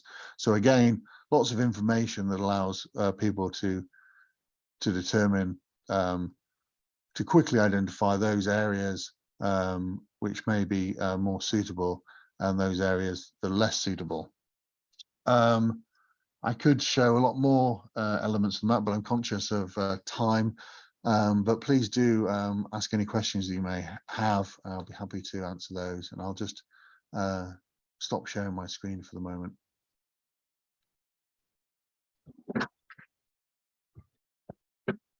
Thanks, Tris. It was very interesting, and I think it's a good example of what we can do in terms of constellation. There will be certainly a lot of questions. I have some questions, of course, because we have talked about key elements of the constellation. With sensitivity mapping, which is a very important element to avoid the impact in the mitigation hierarchy. That is the first step and the most important step of this constellation. So there will be a lot of to talk about that. But I see that Laurie has raised hand. So Laurie, you want to talk? So you have the floor if you wish. Thank you. Thank you. Just a quick question, Tris. I'm sorry if I missed it. Actually, I have two kind of back-to-back questions. I'll ask the first one first. The sensitivity rating for birds. I assumed you looked at the IUCN threatened status. Were you also basing that on known collision susceptibility or known collision and displacement susceptibility? yeah, maybe if I just share my screen again to answer that. So I'll just quickly share again, but I'm just getting at the hopefully you can see I've just got at the Yep, we can see. the document, the methodology document. So yeah, so basically we have got a different approach for each of those different energy types. So, but for taking the onshore wind that I showed, Okay. we take into account a number of factors. So there is collision susceptibility, and so you'll be aware that we were involved in a sort of seminal paper with BTO and RSPB and the Cambridge University, where we were able to look at all of the behavioural, morphological, life history traits associated with the collision victims of wind, and extrapolate that across all taxa to be able to score all bird species in terms of their risk. We did a similar exercise for displacement. So we looked at all of the known displacement and ranked all of all bird families in terms of their risk of displacement. And then we took into account their global conservation status. We then took into account two aggregating factors, which were endemism, but also annual adult survivorship. So there's a lot of evidence that those species most impacted are those that they sort of long-lived, slow to reproduce species, the K-selected species. And as a measurement of that, we used our annual adult survivorship, for which we have a metric for all species. And so that was the measure used for onshore wind. So it includes collision susceptibility, displacement susceptibility, global conservation status, annual adult survivorship, and endemism. The offshore used a whole range of things based on, the offshore wind map takes into account of a whole range of different factors, including percentage time flying at blade height, time spent flying, conservation status, and there were, nocturnal flight activity, flight maneuverability. So an awful lot more went into the offshore in determining that. So that gives you, a little idea. That answers a question. Thank you so much. And maybe just one follow-up question. Really happy that you also included transmission lines and distribution lines. Sounds like you did that separately, which is good. And because again, I guess I'm just guessing then that the species sensitivity for distribution lines was more around electrocution risk. And the species sensitivity, so we have separate algorithms for collision and for electrocution, and basically the distribution lines, as you know, they have the risk of both electrocution and collision. So both measurements are used for those. For the transmission lines, the high voltage lines, it's principally only collision, and so they use only the collision value. Yeah. Very good. Thanks so much, Tris. Thank you. Thanks to you, both Laurie and Tris. It was a discussion interesting for all. So we have now, but it has already begun, the second round of questions and answer to Tris and to Laurie. So as I done previously, have you got any questions, maybe based on the American experience in terms of sensitivity mapping or in terms of impact assessment? Because these two elements are keys for conciliations. We have to know precisely what are the impacts, because as Laurie has said, it's quite easy to say, if we use the wrong method, to say there is no impact. So we have to agree on the nature of impacts, on their reality, and for that we have to assess properly, correctly the impacts using the good methods. Otherwise, we don't know what we do. Simply, we don't know what we do. So it's important. And the second point that is also important is to locate projects in areas where the less impact possible is expected. Because it's good for biodiversity, of course, but it's good also for the development of energy. Because in such area of less sensitive, it will be easier to develop projects. The administrative procedure will be the same, but they will be facilitated. So when you want to have an increased development of energy, it's linked to your technical capacity to locate project in such less sensitive areas. That's clear. And what is also clear is that if you have a project in a sensitive area, it's very difficult to reduce the impacts, and it's very difficult also, it's more difficult once again to offset, to compensate the impacts. That's not. In France, we have projects that with the best methods of reduction, but at the end, it was not possible to authorize as it is located in sensitive areas. And at the end, you say, you analyze the situation, and you say, no, you can't. Even if you use the best reduction measures. So it's a key issues, this avoidance strategy based on sensitivity mapping. It's important to spread this concept all over the world. It's clear that it's done in Europe, and it's done also otherwise, as we see. And it will be interesting to have this discussion on what is going on in Americas on this issue. But Rhiannon, you have raised your hand, so I give you the floor. Yes, thank you, Michelle. Just to come in and flag in the chat that Jay has asked a question for Laurie, and I'll just read it out.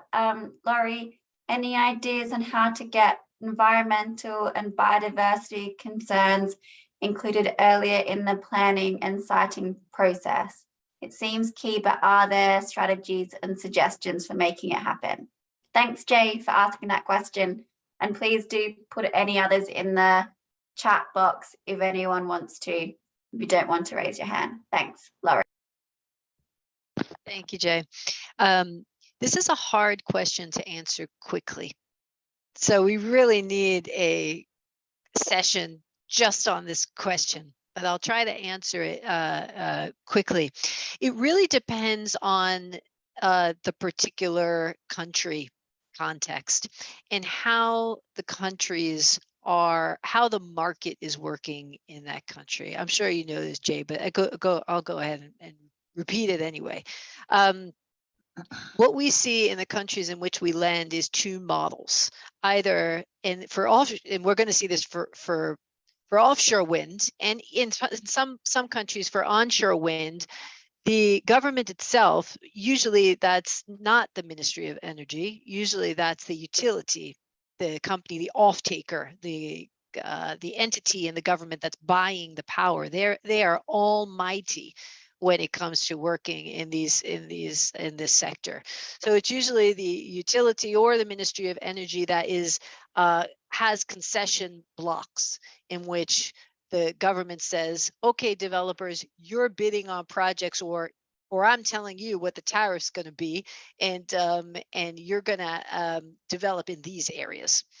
The other side is, I'm sorry, I forgot the name, but the gentleman from MEM from Peru I'm pretty sure this is what he was saying at his response to Ross's question, which is that it's essentially the developers that decide. And in Argentina, in many places, it's the develop. In fact, let's say in most places, it's the developers that decide. So developers will get in there, they'll stick a met mast up anywhere, wherever they want to, as long as they are have an agreement with the local community, or could be the local authority to start doing a wind measuring campaign. And they'll go ahead for a year collecting data. And then usually there'll be an auction, and they'll bid on, they'll put their project, the government will run the auction, and the developers will bid their projects. So there are two completely different strategies, and the question is, which country is using what strategy? Sometimes they use both. So in Jordan, in the Middle East, they use both. Concession and developers are kind of doing it themselves. And how do you influence the mainstreaming and consideration of biodiversity early on as possible in both scenarios? Now, the guidance put forth in the guidance document in Argentina could be applied in both scenarios. But it's a matter of capacity building and on both sides, so that people are asking the right things early on. So it doesn't, if it's not going to be a full-blown 1-year bird and bat assessment, because sometimes developers don't want to invest that much time if they know that they might not even get the power purchase agreement with the government. They can at least very early on do some type of screening. Now, if AV-STEP exists in your country, that's a great place to start. There are other tools like other tools out there, but it might be as simple as hiring an ornithologist and a bat specialist to do a simple review and collating data to find out through secondary sources how sensitive is your site. But in order to do that, it has to be mandated from someplace. So it's really up to government agencies to kind of mandate that when developers are bidding on projects, they're not only bidding on showing the technical capacity, they're also showing some kind of review of environmental considerations. So I guess it's hard to, in IFC, we work with governments to do this kind of screening of biodiversity risk very early on, and we do that screening of risk with respect to environmental and social factors. We're not talking about that here. Also with respect to commercial and technical factors, and we do it in an integrated manner.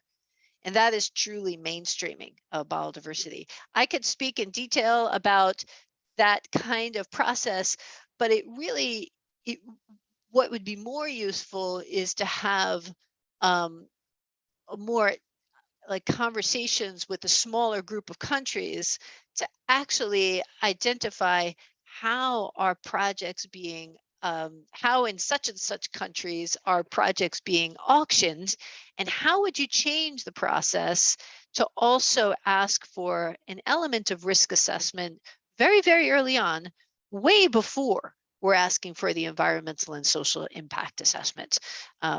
So let me stop there. Jay, I'm fully aware it's a kind of loose response to the question. It's just hard to answer that one in a short way. But maybe if I could just add to that as well, Jay, I think, you know, it's a sort of sad indictment of humanity. We often need to do things the wrong way before we do them the right way. But the good point is we've started doing things. We've already got lots of examples of doing things the wrong way. So people are starting to see the need to do it better. So in India, for example, much of the development was of wind and solar, as you'll be aware, was centered on Western Rajasthan around Jaisalmer, which brought up huge conflicts with the Great Indian Bustard. And because of that, it went to the Supreme Court, which then ruled that all the power line infrastructure had to be buried, which then is being challenged by the industry. And so basically, development in that area has ground to a halt. No one will develop because they don't know what the future is going to bring. Nobody will invest. And so, you know, the Indian government now sees, oh, actually, had we had a map like Avastep at the beginning, which clearly shows that area as being problematic, we would have avoided this. And actually, it shows lots of areas that are a lot more useful. In Brazil, you may be aware, there's been a lot of controversy over a site, a wind farm that's been built at the only known location for Lear's macaw. Now, you know, the company behind that, they won't acknowledge this publicly, but I very much suspect that they kind of wish they hadn't got involved in that project, and that they wish a map like this had existed, because they've received an awful lot of bad publicity. Unfortunately, it's been too late in the day probably for them to pull out. They're so heavily invested in this site. But I would be very surprised if they don't really regret their involvement in this site and really wish that they'd been able to look at a tool like Avastep, see that area was going to give them a headache and go somewhere else. So I think the thing is that it's automatically moving more towards this as the industry and governments find themselves in problems and realize that actually strategically understanding the environmental system early on will mean that they don't have these problems, but also that they can actually ultimately expand more rapidly. So, you know, I think we are getting, you know, and you can see the European Commission has just released its new guidelines on renewable energy, and in response to the sort of energy crisis and the recognition that European countries needs to really step up their renewable energy. And they put sensitivity mapping right at the forefront of that. Now, there are problems with what they're suggesting, but in identifying a rapid way to grow renewables, they've hit on the idea of sensitivity mapping. So it does demonstrate that governments and the sector do recognise that this is the way the wind is blowing. So I think the reason why this has progressed a bit more in Asia is just we're further along than in places like Latin America. They've already had more mistakes, and hopefully, you know, we can learn from those mistakes in the Americas before having to have too many American-centered mistakes before we start doing the best way.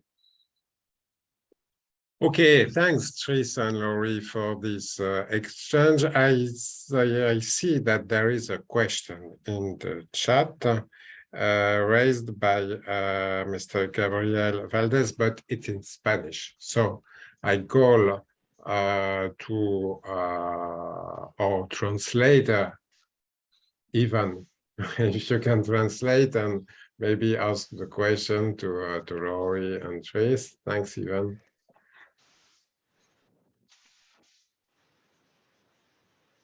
We don't hear you. We don't. Oh, I thought Ivan, are you going to? We can't hear you, Ivan. No.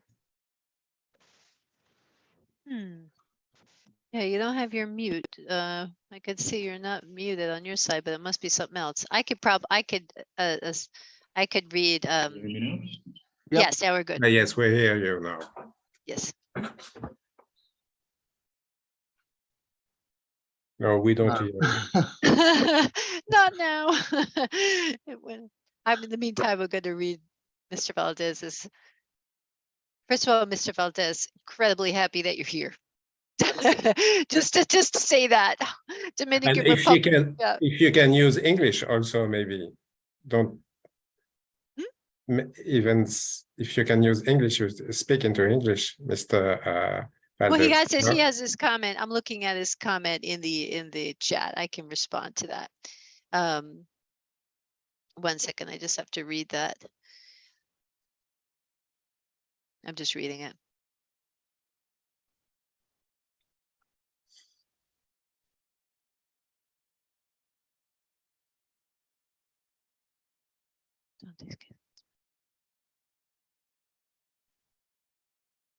Okay, I'm going to need Ivan.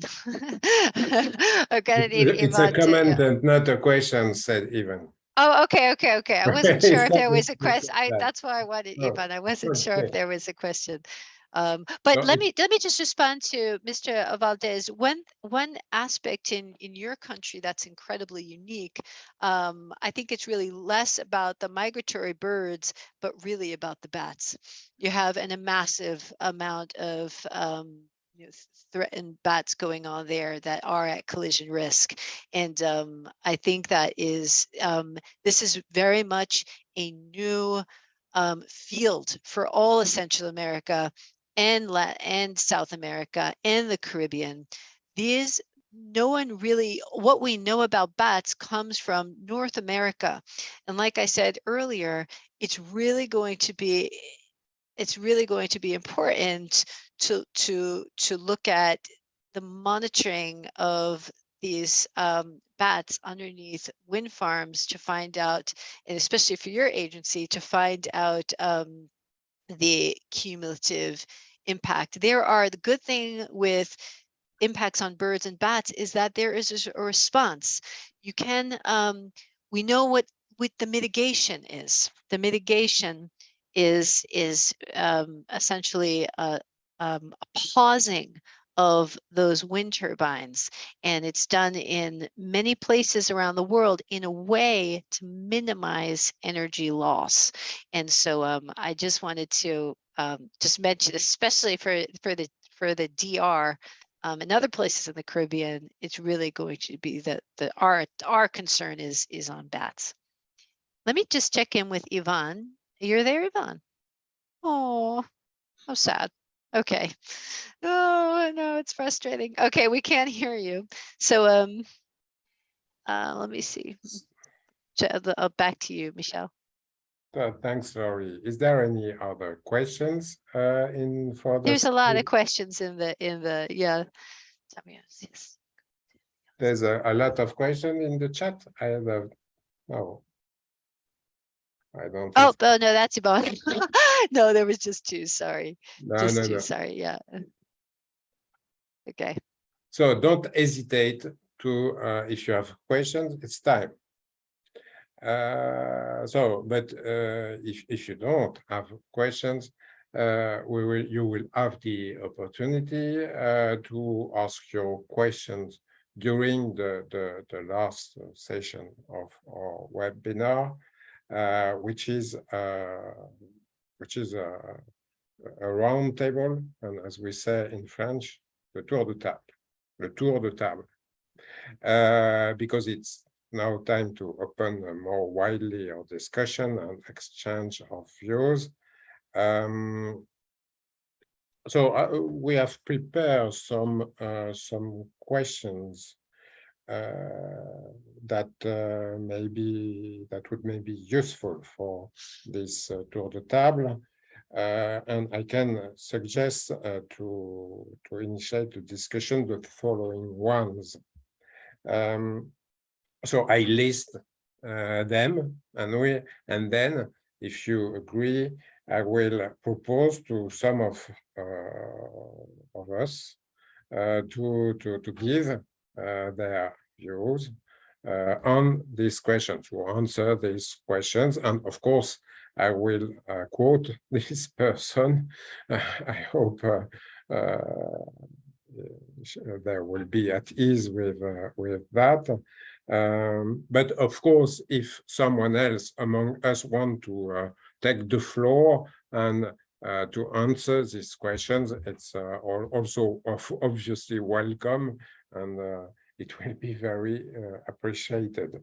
The essential point is that the main point is that we exchange views in the perspective of the development of ETF in Americas, the collaboration we can share with Americas, from Americas with other parts of the world.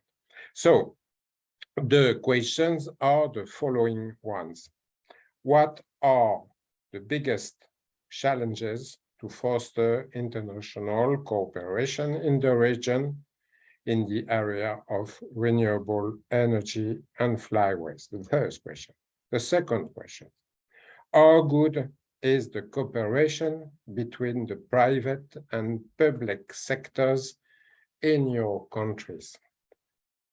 The third question is, how can an international treaty such as the CMS and its ETF is not an international treaty, it's a working group from an international treaty, namely the CMS, but let's say it's the same. So how can an international treaty such as just as the CMS and its ETF help with this context? The fourth question, are there any technological solutions already available and tested at country level that can be shared as good examples? So I propose for the first questions on the biggest challenges to foster international cooperation. May I ask, for example, Christian Contreras from the TNC Peru program to give his views and maybe his answer on the questions. Of course, as I said previously, all participants are also asked to do so, and if they want to answer the question, of course, you don't hesitate to do so. So I repeat the questions. What are the biggest challenges to foster international cooperation in the region in the area of renewable energy and flyways? So, Mr. Contreras, are you comfortable with this question? Sorry to, but if you are not, it's no problem. Hi to everyone. Thanks, Michelle Perret, for the question. Thanks. Thank you so much. My name is Christian Contreras. I work as infrastructure specialist in Nation Conservancy in Peru. And thank you for the invitation to this important meeting. It's pretty amazing to be here with all of you. Regarding the questions, maybe I can cover some of them. For example, you mentioned something about these biggest challenges to foster cooperation in the region in the area of renewable energies and flyways. So it's important. My colleague Luis Vilches from the Ministry of Energy and Mines mentioned before that how the countries, in the case of Peru, are working for improving all the planning and the considerations of these environmental and biodiversity issues in the early stages. And now, for us as a civil society organization, cooperation organization for the ministry, TNC is working in many countries supporting these energy and biodiversity mitigation issues. So, for example, in the case of Peru, we have brought this approach that TNC is applying in other countries, and we see that it's important that the countries talk each other with the neighbors and in the regional space. For example, in the case of Peru, with all the neighbors, it's important to participate in this kind of the forums and workshops to present a topic that is not well discussed in our region. So you know that one of the limitations of for us in countries like Peru is the availability of data about and now with these tools that we are learning how to use and all the information that will be provided by these migratory species and birds, it's really important because it's not necessarily some information that's very well detailed in our countries. So it's important that Peru, as well as other countries in the region, have these regional spaces. And we know that there are some initiatives. So there are some, I guess OLADE is one of the spaces, regional spaces where different ministries and energy agencies are cooperating each other. So maybe we can take advantage of these existing groups to include this discussion into that in that perspective. So that's a recommendation we made to our partners in Peru. So that's regarding the first question, and maybe I can take the second one. You can, of course, you can, and we can come back to the first one. But once you have the floor, you can prolong. Okay. If you want to answer the second questions, you are welcome. Okay, just to complete this conversation, we are an agent in Peru of cooperation as a conservation organization working in many countries in the world, and with a specific work in Peru. So that's why we have this agreement with the Ministry of Energy and Mines to support and to strengthen all the aspects about biodiversity mitigation or environmental issues considering in early stages. I mean, before our portfolio or pipeline of projects could be produced, it's important that we strengthen these components of biodiversity and environmental. So it's from our side, it's important to see that also the public sector and the private sector can find these spaces to articulate and to promote this kind of best practices. So in Peru, my colleague Luis Vilches presented the case of the public sector working in the energy planning.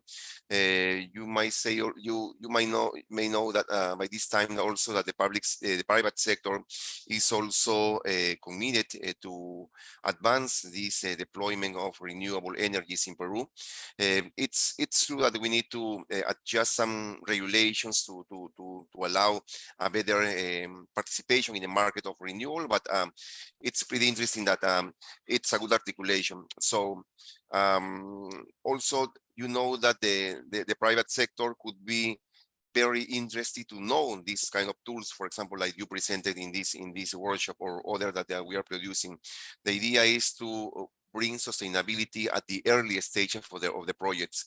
We know in Peru, we have many examples, and maybe in the region too, that not considering environmental and biodiversity issues at the early stages could cause in delay of the projects, some over costs, and sometimes maybe some projects could not begin the implementation because of some social conflicts that could be have the origins in environmental issues. So for us, it's pretty important, and the cooperation is something that must be strengthened in our countries. In Peru, we are also supporting the government to do that with other partners. Thank you. Thanks, Christian. It was very interesting. So you answered the two first questions. Is there anyone else who wishes to take the floor and to answer to these questions? Maybe meanwhile, can I try? Can you hear me? Yeah, you come back. I am back. Yeah, yes. Sorry Thanks for very this. much. So you can go. You have the floor. Well, no, I was just going to say, because before, I don't know what happened, but well, just to thank Mr. Valdez from the Dominican Republic. He's the focal point from the CMS, and he was actually saying, apart from the comment, that he would be happy to share the situation in his country, and he would be happy to submit that to us in terms of the situation with the migratory species and the challenges. So I will just say it in Spanish. Mr. Vázquez, muchas gracias por su intervención, y lamento los problemas técnicos, pero bueno, si quiere comentar de forma genérica la situación en su país, o si quiere que hagamos un resumen, tanto ahora como más adelante, estaremos encantados de ayudar, tanto a usted como cualquier otro representante de punto focal o de otros países que están participando en la reunión. Thanks so much. Okay, thanks. During the intervention of Christian Contreras, he raised a point very important for the international cooperation, because of course cooperation between countries on an official way is a key element. That's the earth of the international collaboration, namely, for example, in the framework of CMS. Of course, it's an international binding cooperation which binds countries each other. of course, it's important to have this institutional cooperation. But in the framework of this international tool, we have to discuss not only strategy, but for that we have to have knowledge, to have scientific, technical informations. And of course, the work is prepared by a good knowledge, by a scientific capacity to give information to decision makers, public decision makers, and also private decision makers. And what do you think about the state of the knowledge in your area? Because you said, and it was also true when Mr. Vilches during his first intervention said that for migratory species, we don't know a lot of things. We don't know. So if you don't know what you are doing, what is the problem is, of course, it's difficult for international cooperation for to do so. And maybe it's a point of discussion. I don't know if there is a need, but it's also true in other parts of the world to really enhance our capacity to understand what is how is functioning biodiversity, how is functioning migratory routes, etc., to have precise information. And when you have once you have this information, you can act on an official way with public decisions. So that's just a remark, but maybe important in Americas, but in other, of course, parts of the world. It's a key issue, according to me. So I don't know if these remarks provokes some comments and some views that could be useful for Americas when considering the issues we discuss this morning or this afternoon. Hola a todos. Me gustaría hacer una breve intervención en español y en inglés. Soy Robert Langstroth del BID, del Banco Interamericano de Desarrollo en Washington. Y respecto al tema de aves migratorias y otros organismos migratorios o con movimientos locales, primero les cuento que en mis casi 6 años como especialista de biodiversidad del BID, trabajando en grandes proyectos de infraestructura de todo tipo, el nivel de atención, el nivel que las organizaciones internacionales, las ONGs de conservación, etcétera, prestan a los proyectos nuestros es casi inexistente. No recibimos comentarios, observaciones.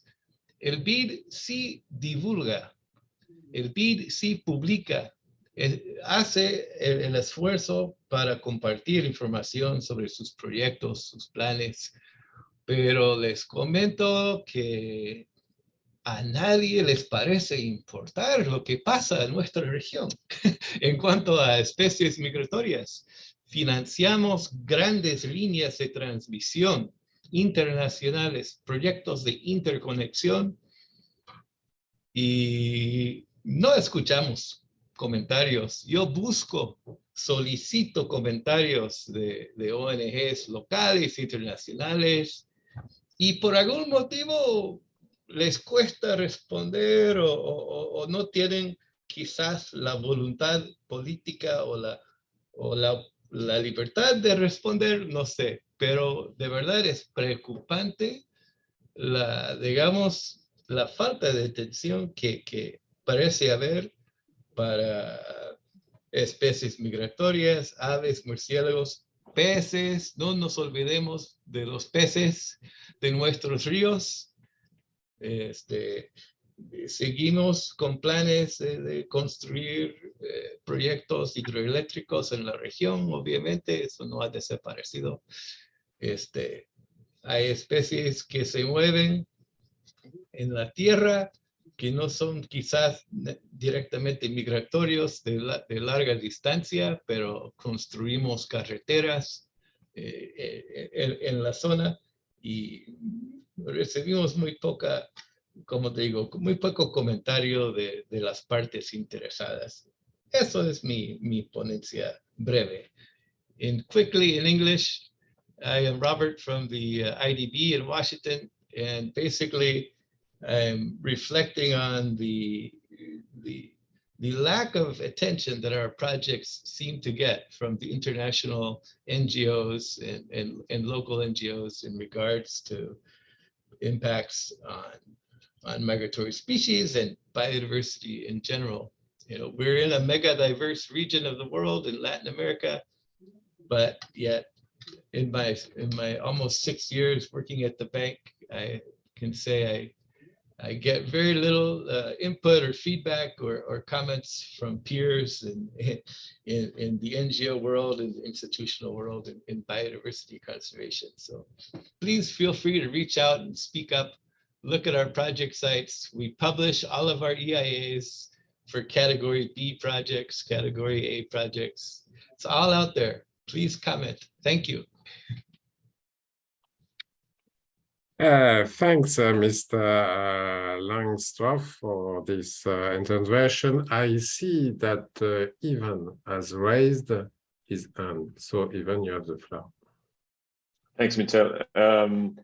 Muchas gracias, Robert. Quería aprovechar este comentario porque hay otro comentario en el chat de Julián Almeida de Save Brazil que básicamente va un poco a converger con el suyo, desde el punto de vista de que tenemos por un lado una institución financiera que habla de que es difícil tener comentarios por parte del sector de las ONGs y una ONG, en este caso el Partner de Brasil, que habla de que es complicado acceder a una mesa multiplataforma, digamos así. Me gustaría saber desde la experiencia de ambos, pero también desde la experiencia del punto focal, por ejemplo, en el caso de República Dominicana o en el caso de Ecuador, que también tenemos aquí presente al señor Guardera, si no me equivoco, ¿qué es lo que está fallando? De hecho, una de las cosas que estamos intentando dentro de la Energy Task Force es promover este diálogo. Pero obviamente, digamos que el nivel es superior, es a un nivel estratégico de guía, no tanto a nivel nacional, que es algo que quizás el señor Contreras ha resumido muy bien desde el punto de vista de Perú, pero está fallando eso a nivel más local. Desde la ETF, desde luego, estamos completamente disponibles para fomentar este intercambio, de hecho es lo que estamos haciendo con Lori y otras entidades financieras, pero hace falta que luego esto se transmita a nivel nacional. Así que me gustaría mucho escuchar su intervención. Voy simplemente a traducirlo rápidamente a inglés y estaría bien escuchar.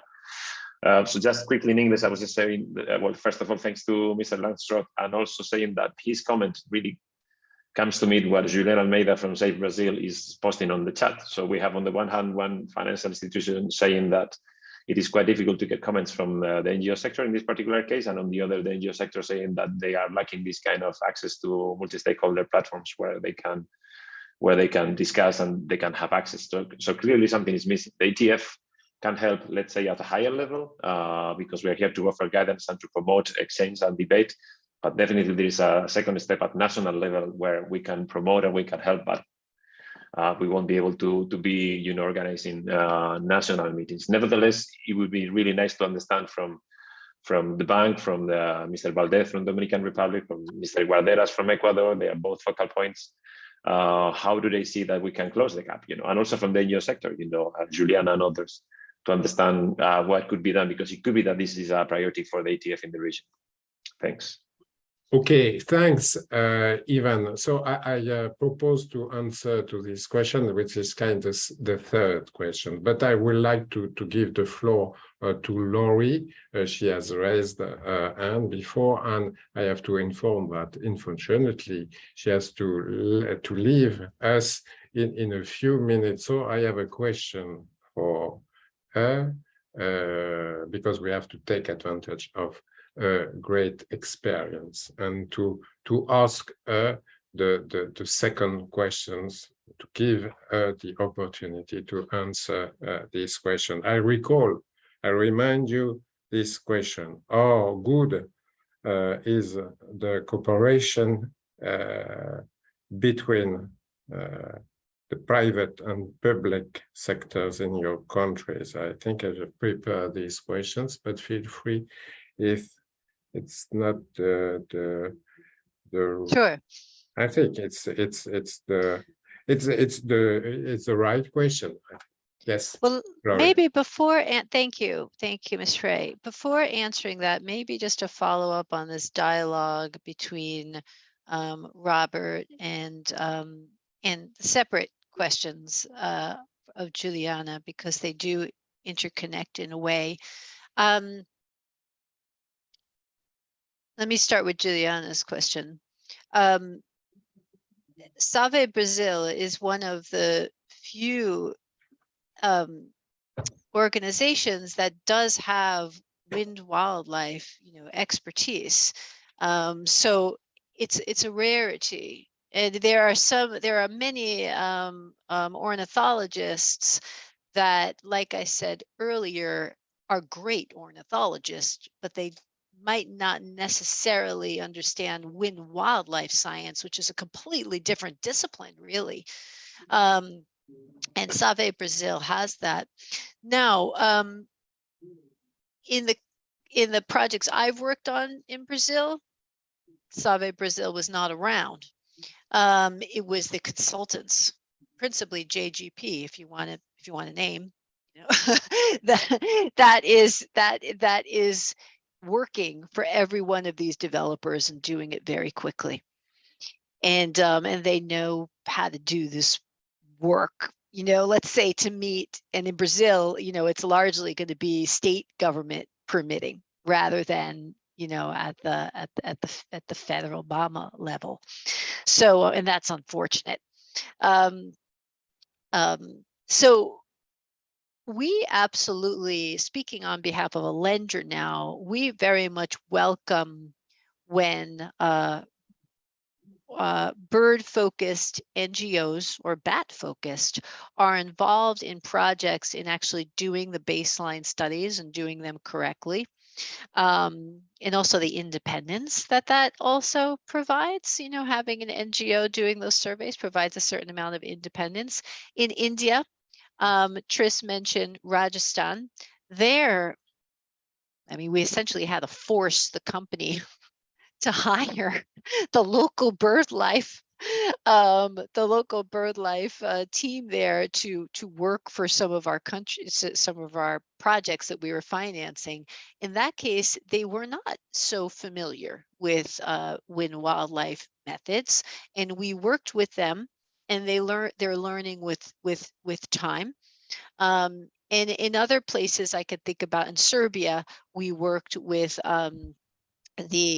it's called Eurobats, and there's a network of bat specialists, and the Eurobats Serbia point of contact was involved in the project. So I say very much would like NGOs. Now, you also mentioned that there's the perception that NGOs are against development, because sometimes they are. But as far as we're concerned, we see that most bird and bat specialists recognize the need for renewable energy. We just need to do it correctly, and that takes time. That takes time. We cannot license projects and then expect them to develop that project in 15 months, and that gives us 3-4 months to do bird surveys. That needs to change, but it needs to change with the licensing authorities at the federal or at the state level. It needs to change. And unfortunately, with the aggressive Paris, well, I'm happy that we have targets for sure, but unfortunately it's putting more pressure, as Tris was saying. But it's really ultimately about the regulatory bodies putting more pressure, at least just to get the right data and having enough time to collect that data in addition to good siting in the first place. So I'm talking around your questions, Julia, and I realize I might not be directly, you weren't really questions, but just comments, but just kind of offering some reflections on what you're saying. And hopefully we'll get to meet another time and continue.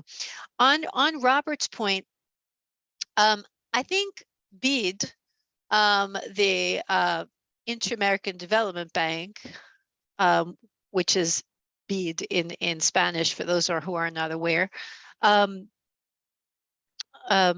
gets maybe less attention than IFC. IFC has received complaints on wind energy projects from NGOs, and I'm happy they did, frankly, because because that's what gets people's attention. Now, the World Bank Group and IFC receives a ton of complaints on social issues. Okay, everyone's, because why? Because people speak. That's why. Biodiversity doesn't speak. So people need to speak for them, right? So it's important not to create problem, not to create problem, but just to, ask questions, to say, wait a second, I want to make sure that we're understanding here. We want to make sure that biodiversity was adequately considered. And that's okay for external agencies. That's why financiers like BEAD, financiers like IFC, financiers like EBRD, we disclose all of our projects. That's why we have this disclosure requirement in the first place, so that people will look at them and actually send comments. But unfortunately, almost no one does. And that's Robert's point.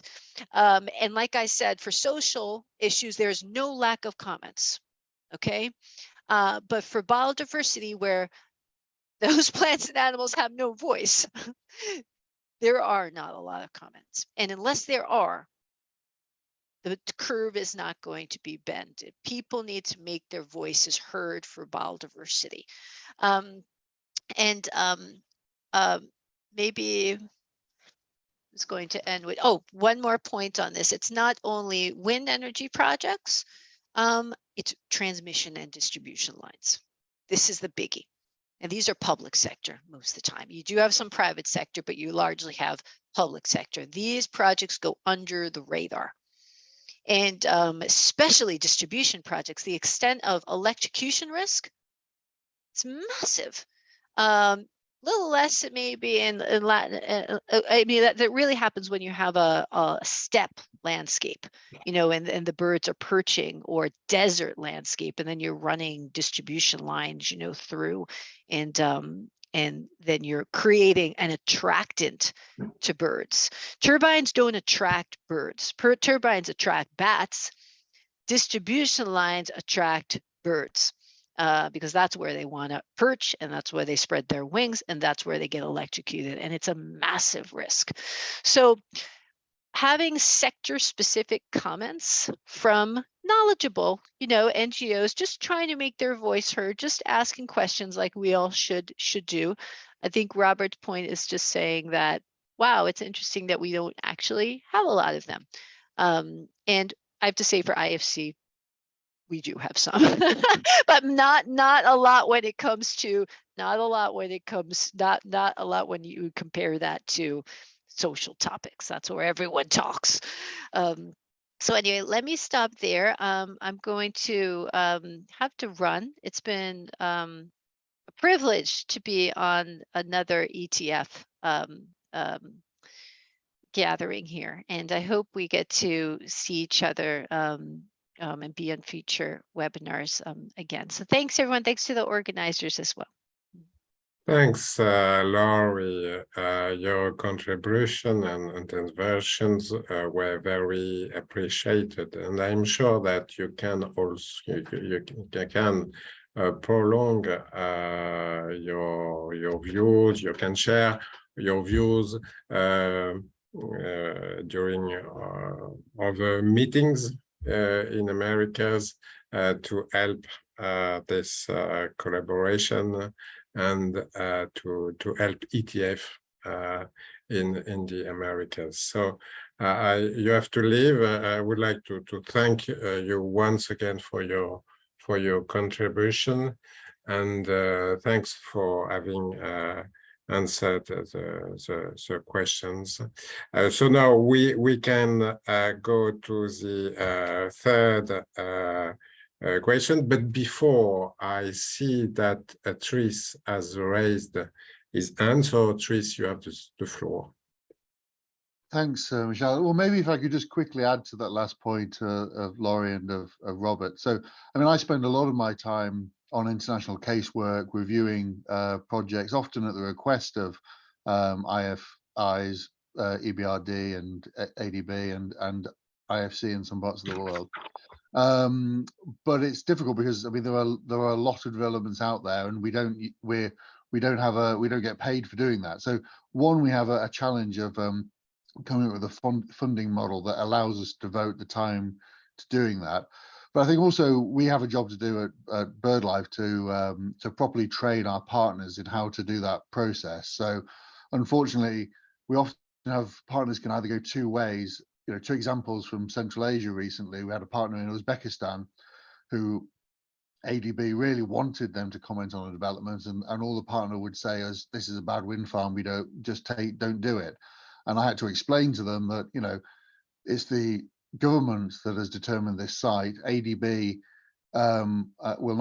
can't not build this wind farm. It'll get built by someone else if not. But ADB can, if you engage with them, insist on a huge amount of mitigation.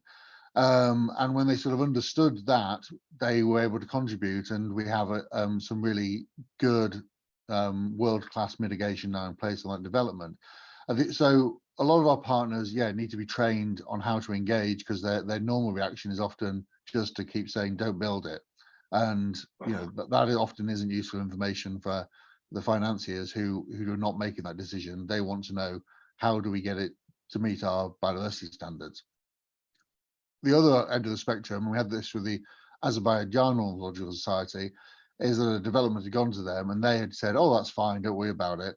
And when I looked at it, it was one of the worst risk assessments I had seen in terms of collision risk. And the partner just didn't have any expertise. And luckily, they'd stopped being a partner a year ago, so I was able to go to the financing says, oh, you don't listen to them, they're not actually BirdLife anymore.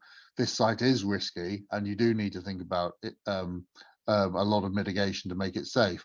So we have a job at BirdLife to do to train our partners so they understand how to engage with the process, how to find the information, how to be constructive, and what they, and what they can expect of IFIs and what they can't expect of them. But I think we also, as I say, there's one large-scale development needed every day if we're going to stay on track with that. So this is a lot of development around the world, and we need to develop a funding mechanism where we can devote the time necessary to providing this kind of side-by-side assessment. Okay, thanks, Tris. So if you agree, now we have to go to the third questions. That will involve, I say it directly, the national CMS focal points. I remind you, the third question is the following. How can international treaty such as the CMS and its ETF help within this context? So it's an important question. Of course, we have already answered this question, but it's maybe important to have the views from our national CMS focal point, and at least two of them are attending the meeting. If I'm right, the colleagues are Mr. Danny Vladimir Guarderas from Ecuador. I recall the place of birth of ETF, Ecuador, Quito. And Mr. Valdez from the Dominican Republic. So if you want to take the floor, you have it. So dear colleagues, because we talk about technical issues, we talk about relationships between public and private sectors, but we have to keep in mind that when we belong to the CMS community, I speak as a CMS focal point, we are bound to legal framework, we share the same targets in terms of conservation of migratory species. We have the responsibility to comply with this engagement. So the governmental responsibility is high in this issue. We have to be sure that in our country and with the relationships we have with our partners, with our country partners, we are in the capacity to comply with the conservation of migratory species. So I would like to give you the floor if you agree. So Mr. Guarderas or Mr. Valdez, you have the floor if you want. Maybe also in Spanish, if you are more at ease in Spanish, and even will translate. Yeah, I can help if you can hear me. Yes. But yeah, Mr. Guarderas, I don't know if you are here. I can see Mr. Valdez, but I think he's on a phone call. Mr. Guarderas, ¿nos está escuchando? Sí, buenas. ¿Cómo están, compañeros? Buenas tardes, estoy atento escuchándoles. ¿Me podrían, por favor, me podrían ayudar en la traducción de Sí, por supuesto. por favor? Por supuesto, para por supuesto. estar muy... Sí, no sé si consiguió escuchar la pregunta, pero básicamente nos interesaría conocer el punto de vista de un punto focal, como es en su caso el caso de Ecuador, sobre qué papel puede jugar un tratado internacional como la CMS y la ETF para mejorar, digamos, el intercambio de información y conseguir trabajar conjuntamente para evitar las amenazas a las aves migradoras. Puedo traducirle después al inglés, no tenga problema. Claro, sí. De hecho, sí. Estamos muy convencidos sobre el papel que cumplen, sobre todo las organizaciones no gubernamentales dentro de las políticas ambientales de nuestros países. Yo creo que el tema de la Convención de Especies Migratorias y la información que tiene la Convención, pues nos ayudaría a nosotros a establecer, bueno, en una primera instancia, pues a identificar el tipo de impactos que tienen que ver con los proyectos eólicos y los proyectos fotovoltaicos. En el Ecuador estamos iniciando esta etapa de la generación de nueva energía sustentable, sobre todo, y el tema de los proyectos eólicos en este momento pues están iniciando. Nosotros estamos en este momento tratando ya de establecer áreas prioritarias para la conservación, en este caso del cóndor andino, y también pues de otras especies migratorias. También estamos pensando también en el tema de los murciélagos, también es algo de importancia que también se ha visto, y la falta de información es uno de los cuellos de botella que nosotros nos hemos visto de alguna forma impedidos, ¿no? Estamos comenzando a hacer la investigación pertinente para la conservación del cóndor andino y tratando de hacer un enlace entre la empresa privada, que en este caso también las empresas privadas, también el tema estatal, pues muchos de los proyectos son estatales, y es por eso que el Ministerio del Ambiente pues actúa como asesor técnico para la conservación de la biodiversidad. Necesitamos, pues, de hecho, un enlace de información entre todos los miembros de la Convención de Especies Migratorias, y la información que nos han proporcionado en este día, pues, es de vital importancia, sobre todo con el tema de las buenas prácticas de Argentina, que nos parece un excelente y un instrumento al que lo vamos nosotros a revisar con mucho detalle, y tal vez de alguna forma basarnos en esta información como para poder establecer un instrumento similar acá en Ecuador. Eso es lo que le podría responder. No sé si respondí a su interrogante. Sí, sí, desde luego. Muchísimas gracias por la intervención. Comentarle también, ahora lo dejaré en el chat, pero en el enlace de la página web de la CMS, dentro de la página del Grupo de Trabajo de Energía, puede encontrar también muchísima información semejante a las guías de la Argentina. Es verdad que la mayor parte de ellas están en inglés, pero existe alguna publicación ya en castellano.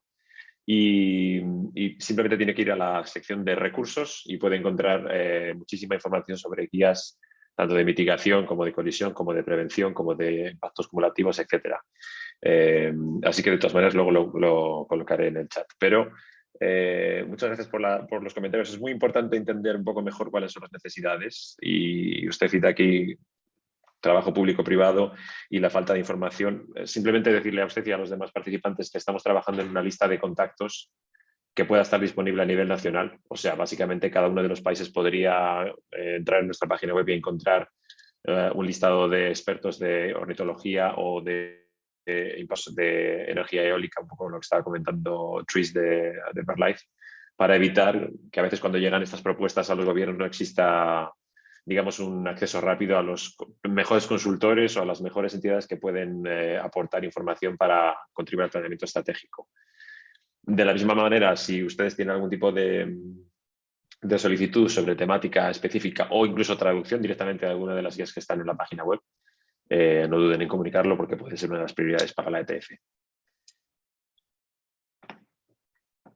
Voy a traducirlo rápidamente. So I will just translate very briefly what he said. Hopefully you can all still hear me. Yes, is this working? Yes, we hear you. Okay. Please translate. For a moment, I thought that I was talking to myself. Thank you so much to Mr. Guarderas from Ecuador for the very good points that he made. He's basically thanking us all for the exchange of information that he had today. He says that Ecuador is now starting with, let's say, a revision of the energy production and how to foster renewable energy in a way that doesn't threaten migratory species. They are, for example, finding priority areas for the Andean condor and also working on bat mitigation at their country. But he clearly highlighted that there is a gap of in terms of information and the availability of the information, and that having access to the experts, something that Tris and others mentioned, and having access to technological tools that can help them in the planning is absolutely vital. He was really, really pleased to see the guidance. I think it was Lori who posted that on the chat from Argentina. He said that they are going to look at that in detail and see if they can adapt that for their local reality. And I was also mentioning that in our website, we do have lots of resources, mostly in English, I would say, but probably some still are in Spanish that they could benefit from. And if not, we can also think about translating some of them. But he definitely mentioned that they still need to increase the cooperation in between the private and the public sector. And that, forums such as this one is really, really important for them to understand what is the local scenario and how they can benefit for the future. So thanks again to Mr. Guarderas from the Ecuadorian perspective. I don't know if maybe Mr. Valdez wants to speak. Mr. Valdez, no sé si quiere darnos un poco de su punto de vista desde la República Dominicana. No sé si me escucha. I don't think he can listen to us and he can hear us. Okay, over to you, Michel. I'm not sure. Yes. Thanks, Ivan, and thanks to Mr. Guarderas for his contribution. I think we have still one more question, but it will be a matter of concern to see what ETF can do to foster international collaboration in the Americas, and because it will depend, of course, on ETF, but it will depend on the American countries also, and all the partners in America. So thanks once again for the answer and your contribution, your experience, Mr. Guarderas. So I propose to go to the fourth and the last question we have prepared.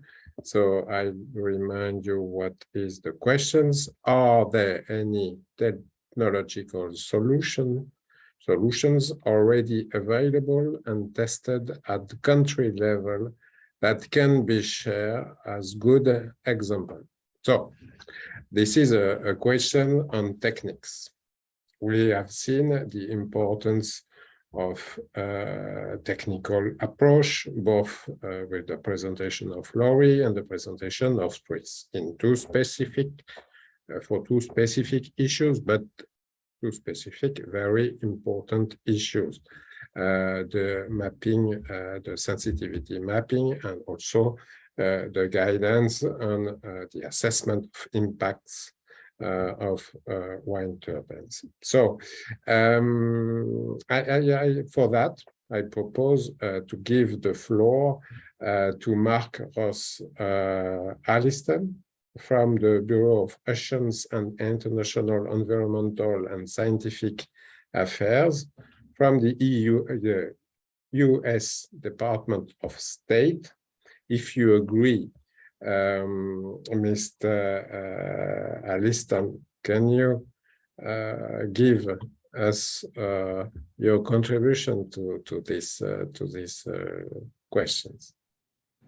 I can give you my contribution, but I'm afraid it will be more questions rather than answers. So I've been following this issue for several years now. I work for the State Department now. I used to work for the U.S. Fish and Wildlife Service.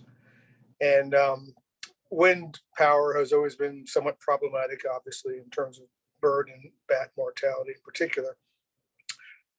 And over the years, I've seen several technological solutions that seem to have failed. So Laurie mentioned that there's technology now that stops the turbines from revolving if bats or birds are sighted. And that seems to be about the best available technology right now.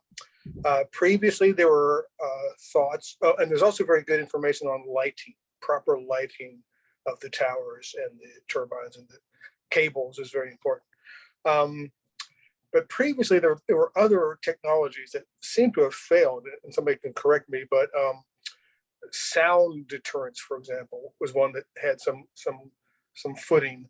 A few years ago in Spain, there were some entrepreneurs who had developed a pole, a vertical tower shaped like an airplane wing that would undulate with the wind and activate something at the base to generate power. So it wasn't a turbine spinning around. That I haven't heard much about since. And then, gosh, 10 years ago, there was an American entrepreneur who developed a giant funnel, sort of like a tuba, that would funnel the wind into a very small, I don't know, 25 centimeter turbine. And they actually set that up on Nature Conservancy property at Palmyra Atoll, I think in the Pacific, or Kingdom Reef, some distant island. And apparently that was a failure as well. So I'm wondering, is there any game-changing technology out there that's just going to resolve all of our issues with bats and birds, or is that too much to ask? We have to try to make the existing turbine technology the best it can be. Thanks for your answer. Tricia, I've seen I see that you raised your hand, but let me make a contribution in addition to what Mark says. I think it's once again, it's a key issue, because what is the situation? The development of energy is increasing very, very fast. We don't have enough knowledge on the efficiency of some measures, or if we have, we know that some measures are not sufficiently efficient, especially for the reduction measures. At the moment, maybe I'm wrong, but we don't have the entire solution to really reduce the impacts when you are located in a not quite so good place. And it's an important area of progress to solve. So it's a matter of collaboration, international collaboration, also to share what is the best measure to not only avoid. We have seen with the sensitivity mapping, of course, we can always make progress on that, of course, but also on reduction of measures. That's the second priority, and maybe the priority. We have to, and I know that the technologies are also going very fast, the research, etc. So we have also to share experience, information on that. I don't talk about, or very quickly, about offset measures, because they are not so, it's not the key solution, and it could lead to a lot of problems. But only on reduction measures, it seems to me an important issue to have knowledge, better knowledge on efficiency, as to have measure more efficient than we have. So, Tris, you have the floor. Thanks. Yes, so to sort of address Ross's questions in terms of technical innovation, I think, yes, there have been lots more designs proposed for turbines. I think for the time being, it's very much established that the design that is commercially available is the optimum one for generating wind and being technically feasible. And we may at some point get a better design come along, but for the moment, that is the design of turbines, and that's what we have to work with and try and mitigate. Where the technology is probably changing, well, firstly, the next big technological innovation will probably be floating wind and floating solar. So it's anticipated that we'll be able to have wind farms that float at sea, and that should open up lots more areas to wind exploitation, but also perhaps minimize some of the risks. There'll be risks associated with them, but they perhaps will be less impactful than wind farms that are restricted to kind of to waters where they can be fixed to the bottom. Another kind of area of innovation I think that is needed is around agrivoltaics. So, I mean, the big question is, where do we put all this wind and solar? You either put it in existing farmland, but we need to feed a lot of people. We can't take much farmland out of production, or you put it in areas that are not farmland, which tend to be where the wildlife is. So what we're going to have to do is try and be able to be smart and put a lot of this in farmland, but continue to benefit from farming. And wind and solar both lend them to that. You can have, grazing of livestock and development of crops beneath wind turbines and beneath photovoltaics, and be developing photovoltaic systems that sit above the crops, that where the lights that are most optimal for developing crop growth go through the solar panels, whereas light for energy is transferred, and so that you can actually develop energy and grow crops on the same bit of land is going to be, I think, really critical, that technology, for us to meet the energy without taking out areas from nature or from farming. In terms of the mitigation, yes, it has become established that the main mitigation that is now offered is some kind of automated curtailment or shutdown demand. BirdLife pioneered a lot of the early observer-led and radar-led systems for shutdown demand. Increasingly, there are companies that add automated curtailment that takes advantage of artificial intelligence and neural networks to kind of identify approaching species, identify the species, and then automatically curtail. These systems can be very successful. It's obviously only successful for the issue of collision, and so there are lots of other issues around wind farms that won't be addressed.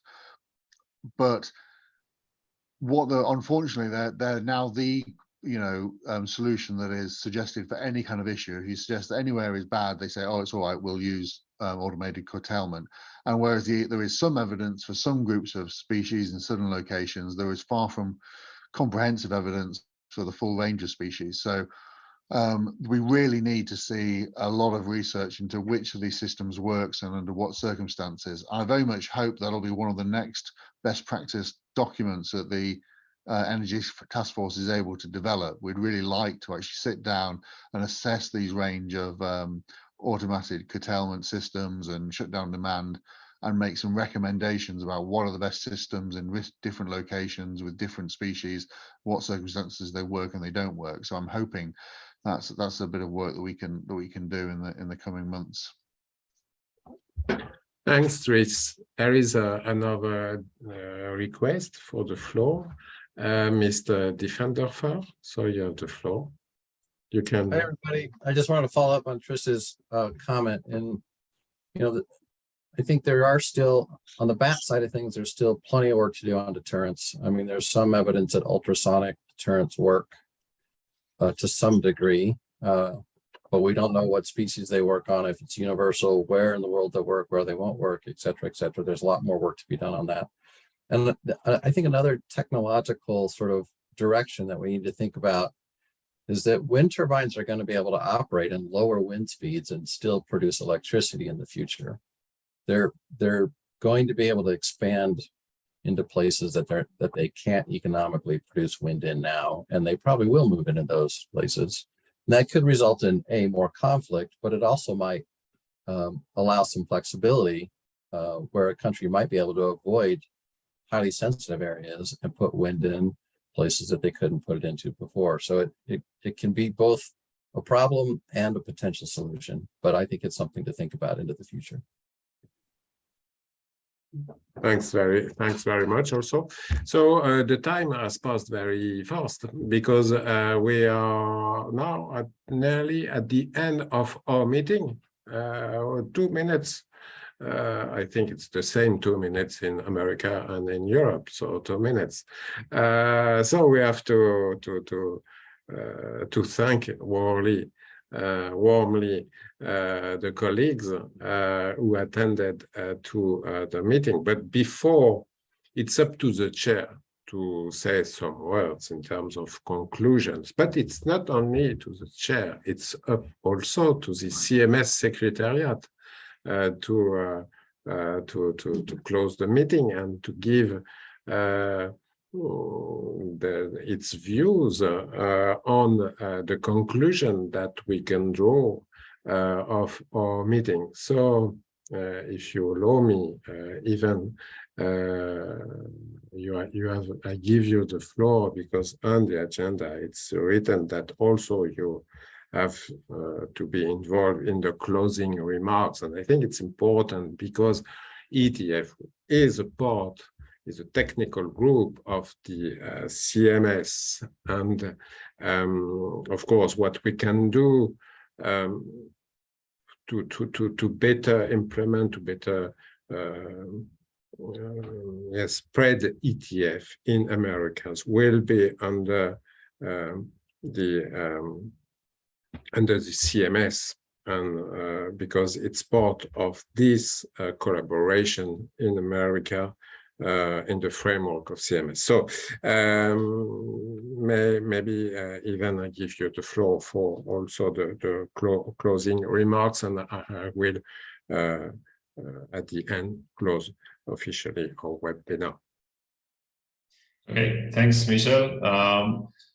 I will speak both in English and Spanish. So maybe first in Spanish, de parte de la CMS, lo primero, muchísimas gracias a todos los que han intervenido, gracias en especial a los oradores de hoy, a Luis Vilchez y Lori, que ya no está, y Tris.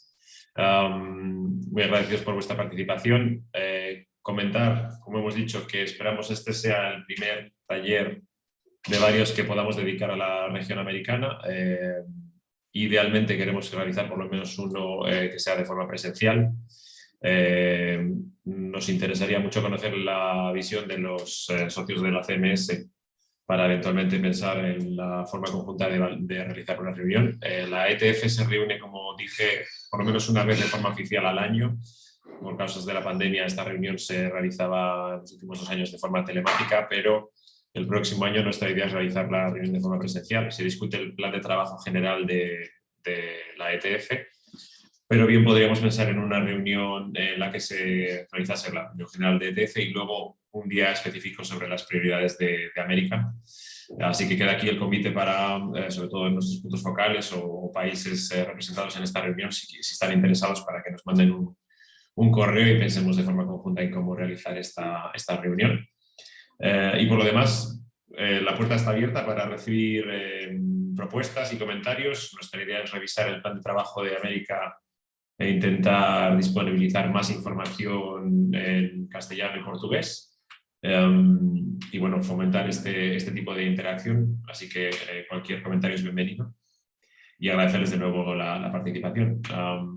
So very quickly to say in English, thank you so much for all those who participated in the workshop today.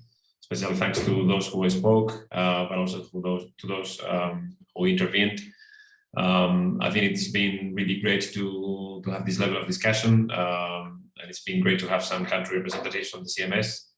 As I mentioned before, the ETF does meet at least once per year, let's say officially, to request the program of work and to see what's next on the priorities.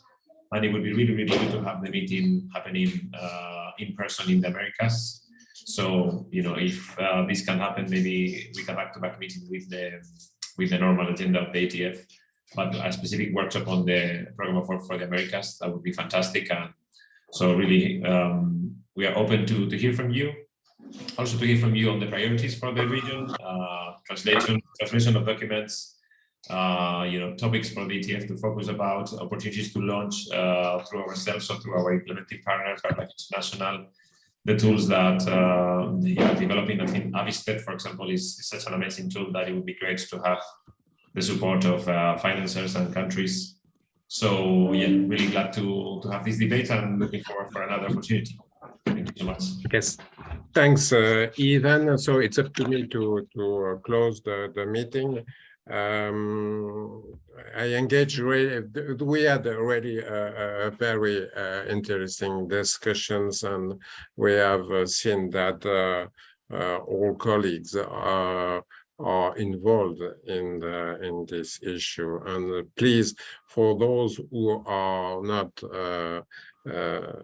participating to ETF, don't hesitate. You can be members, you can be observers of ETF, and it will be a pleasure for the ETF to welcome you to discuss on a global level on the issues raised by energy development and the conservation with biodiversity and migratory species conservation.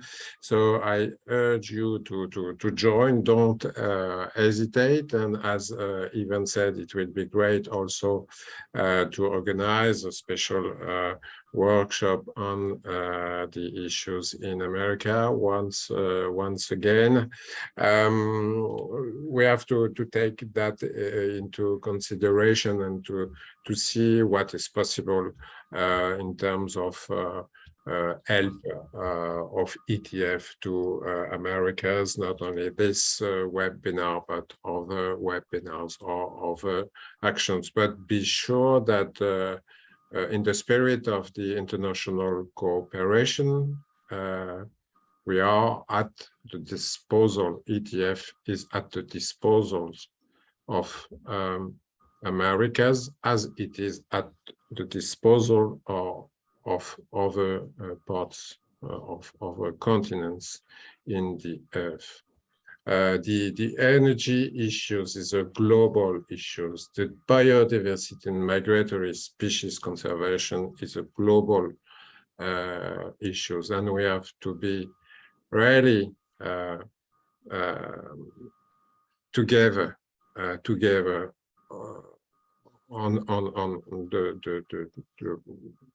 the earth, on the entire earth, because once we will be together, we will be more stronger in the for this conservation and for the quality of environment, both on climate and biodiversity. So thanks once again. I'm sure that there will be other occasions to discuss. And I wish you a good afternoon for American colleagues and a good evening for European colleagues and other colleagues. So thanks once again, and don't hesitate to contact us. Thanks.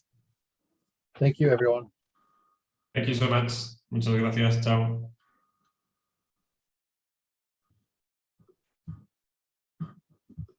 Gracias. Muchas gracias. Hasta luego.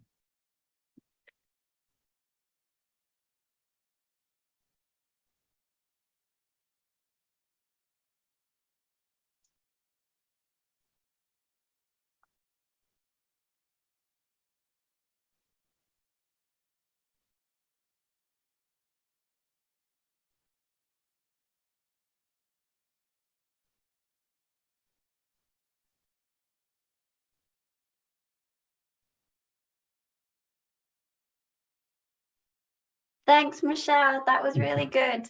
Yeah, yes, thanks, Rihanna, and also for the chat.